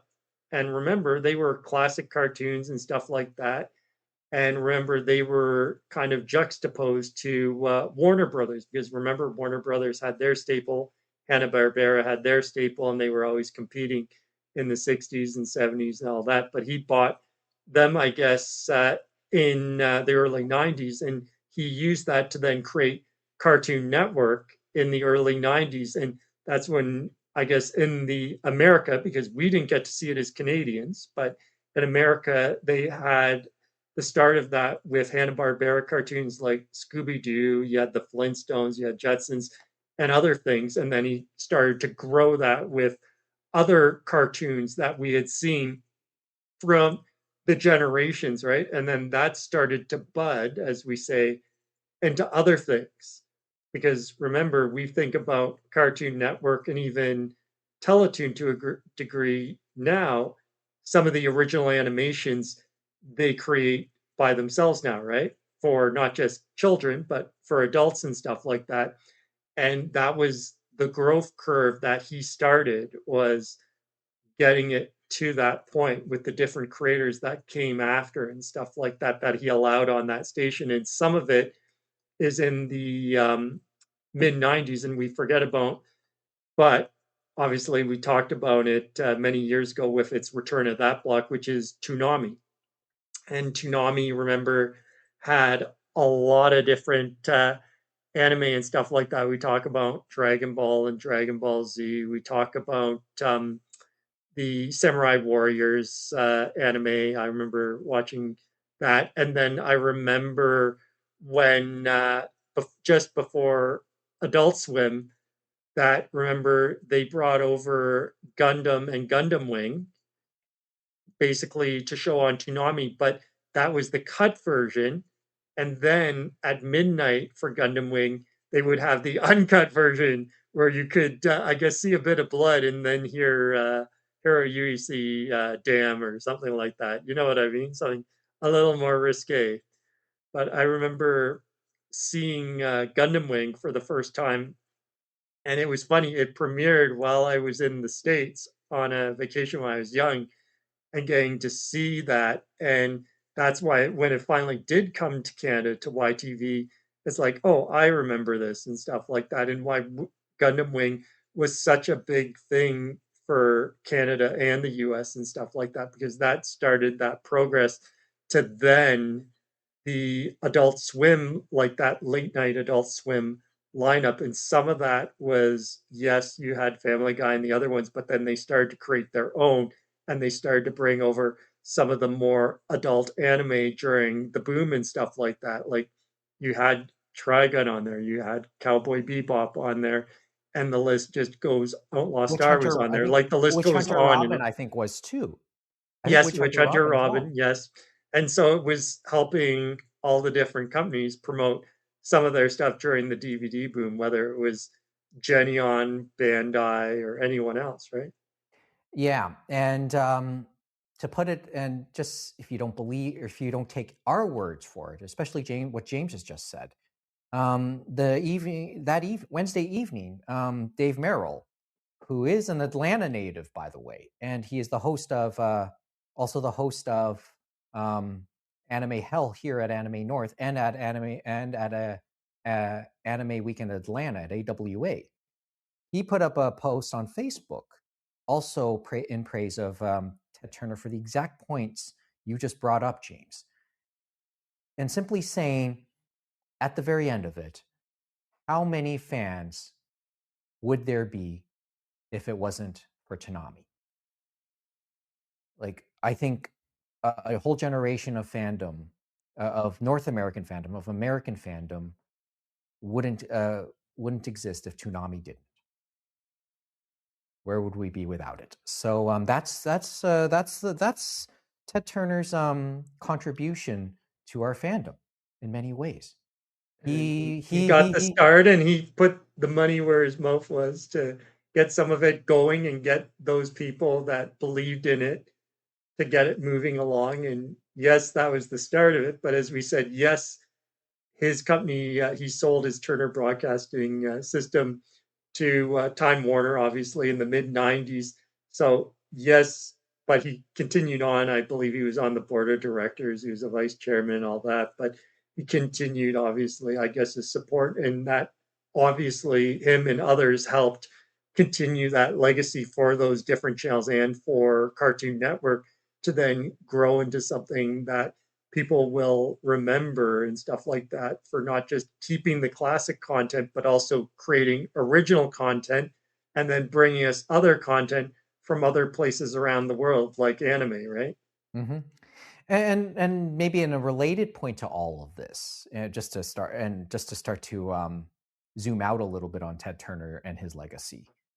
Same night after that evening after his death was announced, AEW, the All Elite Wrestling, paid tribute to him as well. And if you remember, Ted Turner, and this is a part of our maybe overlapping fandom too, and I know Daryl Surratt would probably pay attention to this point. AEW gave a tribute to him on TBS because AEW's programming airs presently on Turner Networks. They gave a tribute to him as well, and Sting and Tony Schiavone led that tribute. They talked a lot about how he was a maverick with it, and he was a maverick with it. Basically, money wasn't an issue there for him. He just said, just go with it. Don't worry about overdoing it. He looked at it very entrepreneurially, but he was willing to put in a lot of money into it. And if it wasn't for that, maybe that's why they were able to go toe to toe with WWF at the time, but not for too long. And I think the fall, and maybe a little bit of what led to WCW's downfall eventually in the late 90s and early aughts was, okay, it got a bit too out of hand, but it maybe started to get too corporate as well. Because at a point, yes, Turner did lose control of control of everything, as in, he wasn't the prominent figure within all of that. And that might have been a turning point, because then WCW became a little bit more corporate and maybe too much for its own good. And that's sort of where some of the downfall happened. So, but he himself was willing to always go with it, and money wasn't really an object. He just thought it was fun to have wrestling going on. And AEW, for its part, kind of juxtaposed their tribute and said, you're seeing it, and hopefully you're sort of seeing that again with Tony Khan in the way he runs AEW now, and contrast that with what's going on with WWE and their issue. And there's a few issues going on there, and how it being part of the TKO umbrella, and how it's just now a sister company to UFC. It's become too corporate for its own good, and that's sort of where a lot of wrestling fans are with that right now, with WWE, and some of its issues. But maybe it's too big to fail in that sense, and maybe that was WCW's own problem. It wasn't too big to fail when its issues finally arose, but they were in praise of Ted Turner, because it forced the game a lot more. It forced the pro wrestling game a lot more, and brought it to a little bit more mainstream, and did this type of plot lines and stories that kind of still resonate today, especially when the NWO plot started and Hulk Hogan turned heel and kind of rejuvenated his career, probably extended his career another decade with the NWO storyline in the late 90s, right? Mm-hmm. So once again, going back to this theme of overlapping fandom, I mean, Anime North had its share of pro wrestling exhibitions in the past, and as I've just mentioned, Daryl Surratt, the host, one of the main host of Anime World Order, and obviously we know where that name comes from. He's a big pro wrestling fan. So Ted Turner, in that sense, he had a respect for this type of what would be seen on the outside to many as odd fandom, but this is what it is for us. So Ted Turner might have been a bit crass and unfiltered at times. Certainly had his share of controversies, but a lot of people still respected him, and he didn't do anything to become truly hated when it came down to it, right? You don't it's strange, because we do talk about like this day and age where we talk about greedy billionaires. Ted Turner I'm not so sure we really said that about him in the last decade. And I think that's just something to think about as he's no longer with us, gone at the age of 87. Was it 87? I have to double check that. Yeah, 87. And on that note, also, and sort of related, and this came over the wire over the last hour, Ted Turner was also the owner of the Atlanta Braves, and what a run! And in his stewardship, in his ownership of the Braves, they made the playoffs in consecutive years, and I think it was a record for its time. The number of times they made the playoffs, they had made the playoffs over for at least a decade straight. And at the time, it was a record. I think it's a record that still stands. All a perennial contender for the World Series. Granted, they only won it once in '96.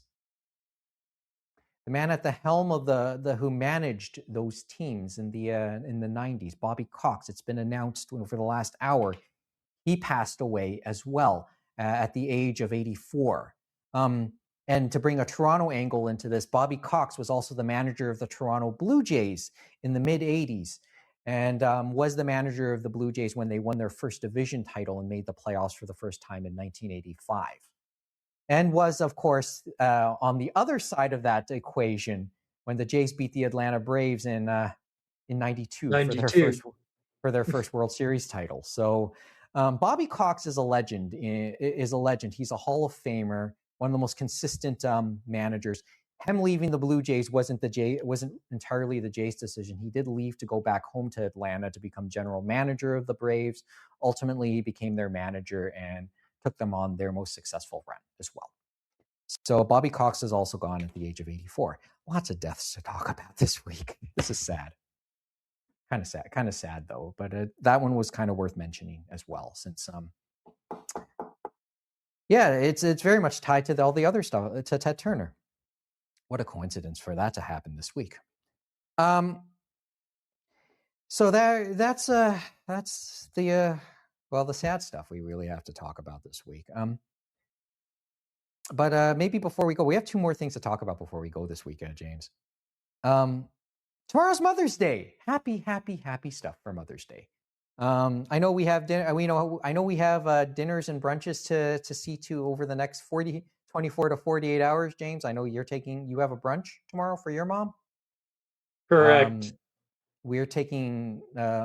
My family is taking our mom for dinner later in a couple hours because I'm otherwise occupied on Sundays. Just remember, though, Mike, there's one important caveat, and that is if we ever decide to move to the UK, we have to remember that we have to start celebrating Mother's Day in March. Oh, yeah, that. Yeah, well, Mother's Day happened. I always get a chuckle when people get confused in March when that happens, because there's still people that do that, especially with the internet and social media now. It's funny. Mothers will say Mother's Day is every week. Okay. I thought it was every day. Too much? Yeah, well, where is it too much? But do you have a memory? Like, I've constantly talked about my mother when it comes to anime fandom. I've mentioned it a number of times over the years. Do you have one? And then I'll kind of repeat myself with my thoughts. Do you have an anime memory for your concerning mom to share, James? I guess me and my younger brother, since we were the ones into it, it's like there's not really much we can say and stuff like that about our mother, because they were just like, well, they're just into that as a hobby and stuff like that. And that was about it. I think the only thing we can remember, well, my younger brother wouldn't remember, but I would remember it, is kind of, I guess, the bug that got us going along that stream towards there, as we had talked about. And we had talked about with, remember how there were other things before anime that kind of maybe got people thinking and saying, oh, I remember that, and that with video games and that, right? And we talk about Nintendo and stuff like that. And so that was one of the things that got us, I guess, on that journey, so to speak, because you think about some of the games, and as we said, you can Americanize them or do what you want or try to make them for the market as much as you want, but you can't scrub everything off and stuff like that. And then it kind of leads you down the path, and it's like, oh, this is interesting, and that's interesting. And it's like, oh, look at the cartoons we're watching with Gargoyles or Batman or all these others. And then you notice that some of the studios that were working on some of those cartoons we remember fondly, some of the ones that were helping on that were from Japan and stuff like that as well. You know what I mean? That made anime and things like that and were involved in that production as well. So it kind of leads you down that hole. But for my mom, I think it was on the video game side, and we remember Dr. Mario, and she was very, very good at Dr. Mario on the NES. And so she would always play that. So that's the one game she would play with us way back when and stuff like that. She didn't play any of the platformers, the other stuff we played with. She was very, very good at Dr. Mario. So those type of games, she probably is very good at when she plays on her iPad or something like that. You know, I mean, the clones of either a Tetris or a Dr. Mario type one. Well, I mean, in both my parents' case, on the topic of games, Tetris, Dr. Mario, Candy Crush, Bust a Move. So the bubble game. Mm-hmm. She was into all of puzzle those. games are definitely generational, right? And yeah, and you know, good broad appeal, right? I mean, on the topic of Candy Crush as a service game in many ways, but yeah, both my parents are into those puzzle games. I'll mention this. I think I've said this story many times about my mom and her anime habits, because she did have a few. Years ago, 30 years ago, when I was watching Marmalade Boy and got my sister into Marmalade Boy, my mom would be curious about it, and she got into it. Right? She actually got into the titles. Some of the titles that one title that would be that each of us really got into. So in my youngest sister's case, it was Marmalade Boy. In my middle sister's case, it was Hana Yori Dango. She loved Hana Yori Dango. She loved that series. She liked watching it. And in my case, she would get up on a Saturday morning to watch my Kenshin dubs on DVD before she made breakfast. She would sneak into my room. She used to sneak into my room to get the latest volume of on DVD to watch it, and she would watch it dubbed. So she was into. So those were the titles she's were into. There's a longer story. I've told that story many times, but you know, there's the. I guess I had to Coles note it for this time around because we're almost 2 hours into this taping. You know. The latest development, I think that's also worth mentioning in terms of my mom. And I've mentioned this one before too. She's into reading these days, with her reading of romance novels these days, or over the last number of years. She's gotten a habit into searching out Wattpad and Be a Novelist type services. So on her iPad, I know that she has a number of those type of apps, and asks me to buy credits for her. And we never say no, by the way, to help her buy credits so that she can continue reading those stories on those novelist services as well. Right? And we have no problems really spoiling our mom on matters like that. So yeah, happy Mother's Day. In many respects, when I bring up the Be a Novel, the fiction sites and the reading and the story sites, Be a Novelist, Wattpad, and we start to go into webtoons. So in many respects, my mom is sort of on that curve as well.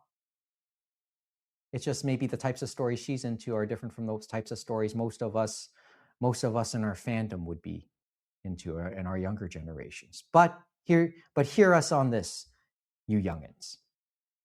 Your mom does see on that, and she's probably more into it than you think. So there's a happy Mother's Day coming up. What's on the queues, James? What are you reading? What are you watching lately? Or playing? I know What? you have. There's I know you have your cheap. I know you have your now now now better valued Switch too because prices are going up this fall. Well, Well, that's what's happened. We have seen it before. Remember the PS4? We had it at par, and then the dollar went up. So I remember getting that before those prices went up. But yeah, it's this generation, as they said, the prices do not go down; they just go up. yeah. Okay. So what's on your read and what's on your watch queue and even play queue? Is there anything one or two titles worth mentioning in your case? Let's see. Well, one actually that was interesting. Remember, we had talked about manga up and stuff like that, and the manga version is on there. And I took a peek at it because Yen Press had licensed a light novel, the first one coming on in October, and it's a short series. It's only 4 volumes, and it's Ooh, called tell me. Your Castle's Little Helper. Oh, And I've heard. so, and it's I've heard the title. yeah, so and the manga's on Manga Up, so I got a bit of that. But now that I saw a bit of it, I'm like, okay, I want to check it out. And then when I found out it's only 4 volumes, and Yen Press just announced and said the first one's coming in October, I'm gonna get in at 4 volumes. But it looks, and from what I've read of the manga and stuff like that, and if you go on to Manga Up, it is an isekai and stuff like that. So Japanese girl reincarnating into this little girl in a fantasy land and stuff like that. But it is such the it's like a you know how you have the cozy farming games in video games. This was what I would call a cozy light novel or cozy manga. You can basically read and stuff like that as an isekai because she's a little girl and then she's basically on the verge of death, but basically is found by this person in the castle in the kitchen, and then the chef basically says, okay, you're gonna become my daughter, basically saves her, and basically her like precocious nature and all this other stuff basically to those around her, it's just such a cozy series. Like it just warms your heart with all the things you either read and do and stuff like that. That's all I can really say and stuff like that because she goes from the worst scenario to the best scenario being adopted by the chef and stuff like that. And you find out the history of who she is and stuff like that. And all these cozy little adventures they go on, whether it's to get honey so that she can help her dad create these new recipes and things like that, and it's kind of like not what you expected because the bees are so huge, but then the bees like become friends with her and stuff like that. So it's just such a cozy series. That's your current read. Anything else to mention? Yeah, so that one hopefully I'll start getting the light novel when it comes out, and we'll see how that goes. But I read a bit of the manga, so that was nice. But other than that, more Cat's Eye came out this month, so I'm working my way through that. The latest volume of and another old one, Petshop of Horrors, Oh came yeah. out. So this is the second to last omnibus. They have one more to come out, and then it's done. But it looks like so they're doing the 10 volumes that Tokyo Pop did originally. Seven Seas is doing it in 7. So they have one more to come out. But it's nice going through that one because I actually borrowed the original. So that's how I originally read Petshop of Horrors. But the one that Seven Seas is doing, it's just the original series. There was a sequel series, and Tokyo Pop did a few volumes, but remember they went bust, so they never finished it. And that was, I think they called it New Tokyo, sorry, New Pet Shop of Horrors Tokyo. Yeah, So, the and that one took place follow-up instead of series. taking place in LA, it took place in Tokyo. But yeah, no, it's great going over Pet Shop of Horrors again, and it is a classic shojo title. But you forget sometimes, like it's great, like reading and stuff like that. But if you had ever gotten into it with the anime. So I believe Sentai still has the anime for Pet Shop of Horrors, but remember Urban Vision Vision was the was the first. one that originally brought it over.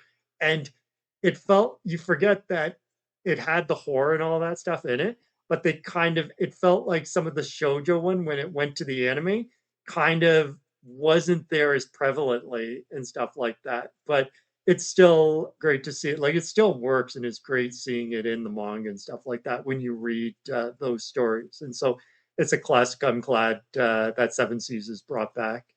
And then other than that, lots of stuff on the queue for the new anime season. I had mentioned A Science of a Bookworm, and then another one that I was watching other than Angel Next Door Spoils Me Rotten was one I can mention, and it's because the opening of that anime, I can't get it out of my head. It is very catchy. Was Gals Can't Be Kind to Otaku. And so it's like this guy and these two gals in high school, and then they end up getting closer to him and stuff like that because of this one anime, and one of the gals is into that anime, and then they're both friends, and then they all kind of form this social circle, and they start to get into the anime and all these other things. So it's a magical girl show too, which is kind of funny. But the opening for Gals Can't Be Kind to Otaku Hide and Seek it's very catchy and stuff like that. It's like a pop type song, and there's a lot of English and Japanese in there, but it feels very catchy. You can find it on YouTube if you want to listen to it. I had like I know that's actually in my on my watch list for Crunchyroll, and I know we can And talk I about believe Crunchyroll the later too. manga, I'm trying to remember, I think it's Yen Press that has the manga, but the manga is definitely licensed, and the first few volumes are out from whichever publisher is doing it. I want to say it's Yen Press, but I could be wrong. Mm. Um, I can take a look. yeah. I have yet to continue Otonori Osobi. It's still in my Kindle, at least the fan translation. Um, but that's still very much there. There's still like a lot of stuff that's in the queue that I haven't really continued to this point. And then Kaguya-sama still sits in my bag, but waiting to be read. I just never get around to it because I've been busy with other stuff. So those are hopefully in terms of upcoming reads. Anime wise, yes, I've continued watching Angel Next Door season 2, and I did finish up the episode 6 earlier this morning, and had to brush my teeth after.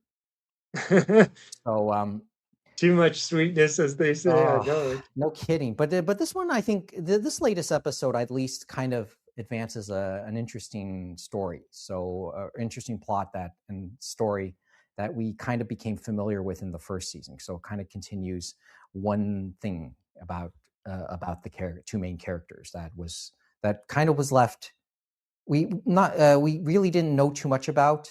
We kind of was aware of, and they kind of came back to it in this latest episode, which I thought was nice to But do. yeah, And because they're starting a kind of a new arc, because it finished off they the arc finished where off he the had summer. went to visit his parents Yeah, and stuff they're like done the that. summer vacations arc of that, so Mm-hmm. they've started the fall term, and I think that was a good way to start it. A bit more of a serious note there.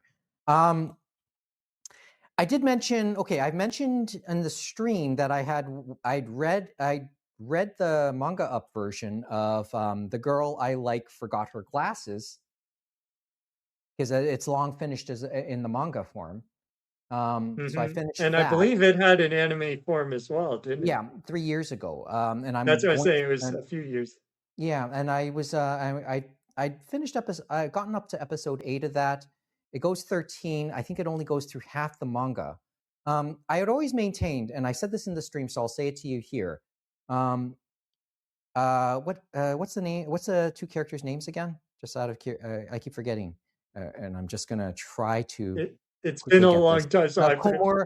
Well, in the case of Mie and Komura, the two main characters, I consider them maybe in terms of sheer cuteness, in terms of sheer young cuteness and charm.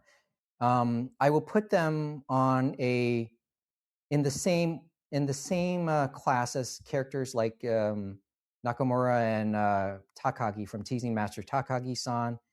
And dare I say it, I would put them. I would even start comparing them to Sakura and Lee in Cardcaptor, in terms of just sheer cuteness, in terms of them as a couple, right? Mm. In terms of the type of chemistry these two characters have. So I'm going through the anime now, and I know that it ends roughly halfway through the narrative of the manga. A lot of people are hoping there would be a second season because that would probably finish off the manga side or finish off the plot of the manga. Reading the manga, it was really well done. I really enjoyed it. So there's an easy recommendation from me on the Manga Up app.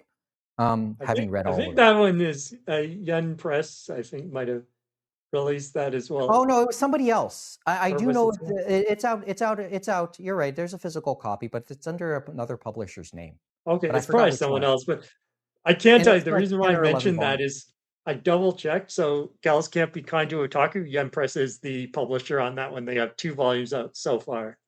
Okay, if you want, I'll double check.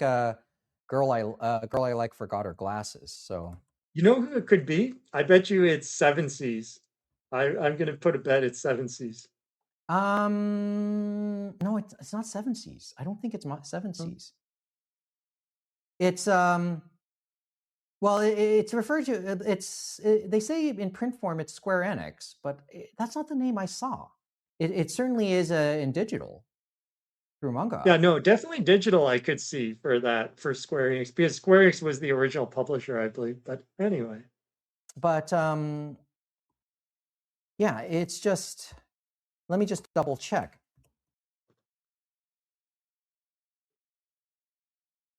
The thing is, when you look on Amazon, the publisher is not listed as that as a Square Enix. Oh, it is. It is referred to as a Square Enix manga. Okay, fair enough.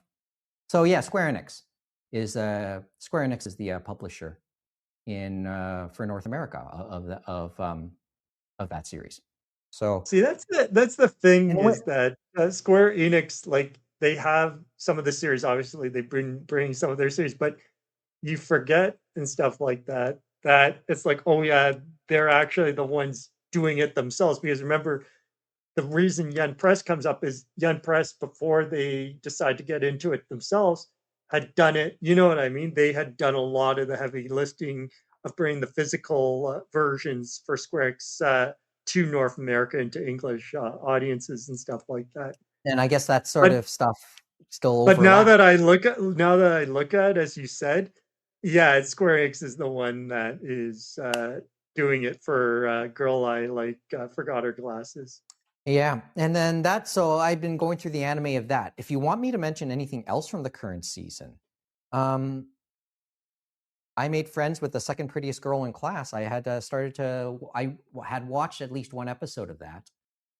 Yeah, no, Uh, I've watched a bit of that. That one I know is definitely Yen Press. Has got the I think manga and novel for that.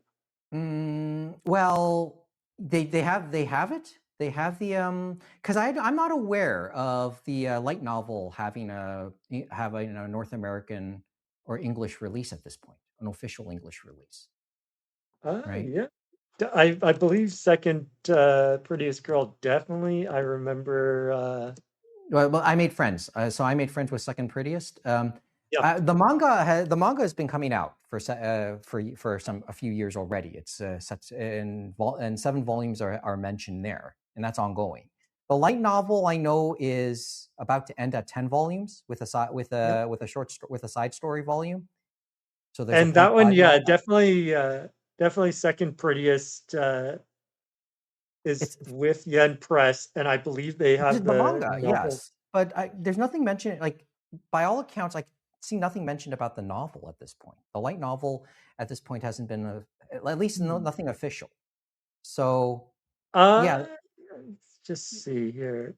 yeah, I mean, when I look it up, at least on the wiki, and then just looking around, there Yeah, isn't an you're right. official mention of the Because a lot of the English times version. they'll sometimes get like I thought they had got not just the manga but the light novel, but maybe they Which will in the future if which has me saying, because it's one of the I think it's been one of the more hit shows this season. Stay tuned this summer. And no, mhm. we're not going to place any bets on that. I've had my shirt. I've lost my shirt on taking bets on those type of things in the past, or my voice. Anyway, but yeah, I'm a little surprised to know that title doesn't the light novel has not been picked up to this point. So I guess that's something to stay tuned for as the summer summer convention season rolls along. And it'll begin with Anime North in a couple weeks. So there's that. Anyway, that's as much as what's on the watch list. Yeah, I did mention Kiwami 3 and Dark Ties. I have the option to play it, but I don't know if and when I'll have time to do so. But I'll share it with you guys when I do. So there is that. Oh, there is at least another figure unboxing to come, and maybe I'll try and do a quick stream of that. I know you won't have time to watch it, James, but but for anybody else, there's that to look forward to, and that might be the last thing I'll get a chance to do before Anime North itself. So that's in 2 weeks' time once again, and we hope you'll be able to join us for that. But until then, is there anything else to add? I think we said enough after 2 hours. That's as much as we have. So thanks for spending a little bit of time with us. We're on most socials at Anime Roundtable, animeroundtable.com. That's our linktree page. Once again, for links to our said socials and our streams and our channels on both Twitch and YouTube, and our email as well. If you want to send us any comments there, we'd love to know that you exist. But we don't have much else to add. Do you, James? Anything else? No, nothing really to add other than we would appreciate a 5-star review, right? Yeah. Well, Kevin's not here to say that, so yeah, we would. And as I said, we'll see you at Anime North. I may see you one more time during stream on a stream before we meet up at Anime North. So yeah, just stay tuned for all of that. Give us a subscribe, a follow, or a bookmark wherever you get any of this, so you know we are up to something, and then we'll just join you, and we'll join you next time for that. Anyway, thanks for the time. Thanks for the couple hours, James. So, yeah, no problem, as always. Yeah, and thanks for listening. Well, as I said, hopefully I'll see you on stream, and then maybe I'll meet some of you at Anime North. Maybe we'll meet some of you at Anime North. We'll see you there. Enjoy the rest of the weekend, and happy Mother's Day.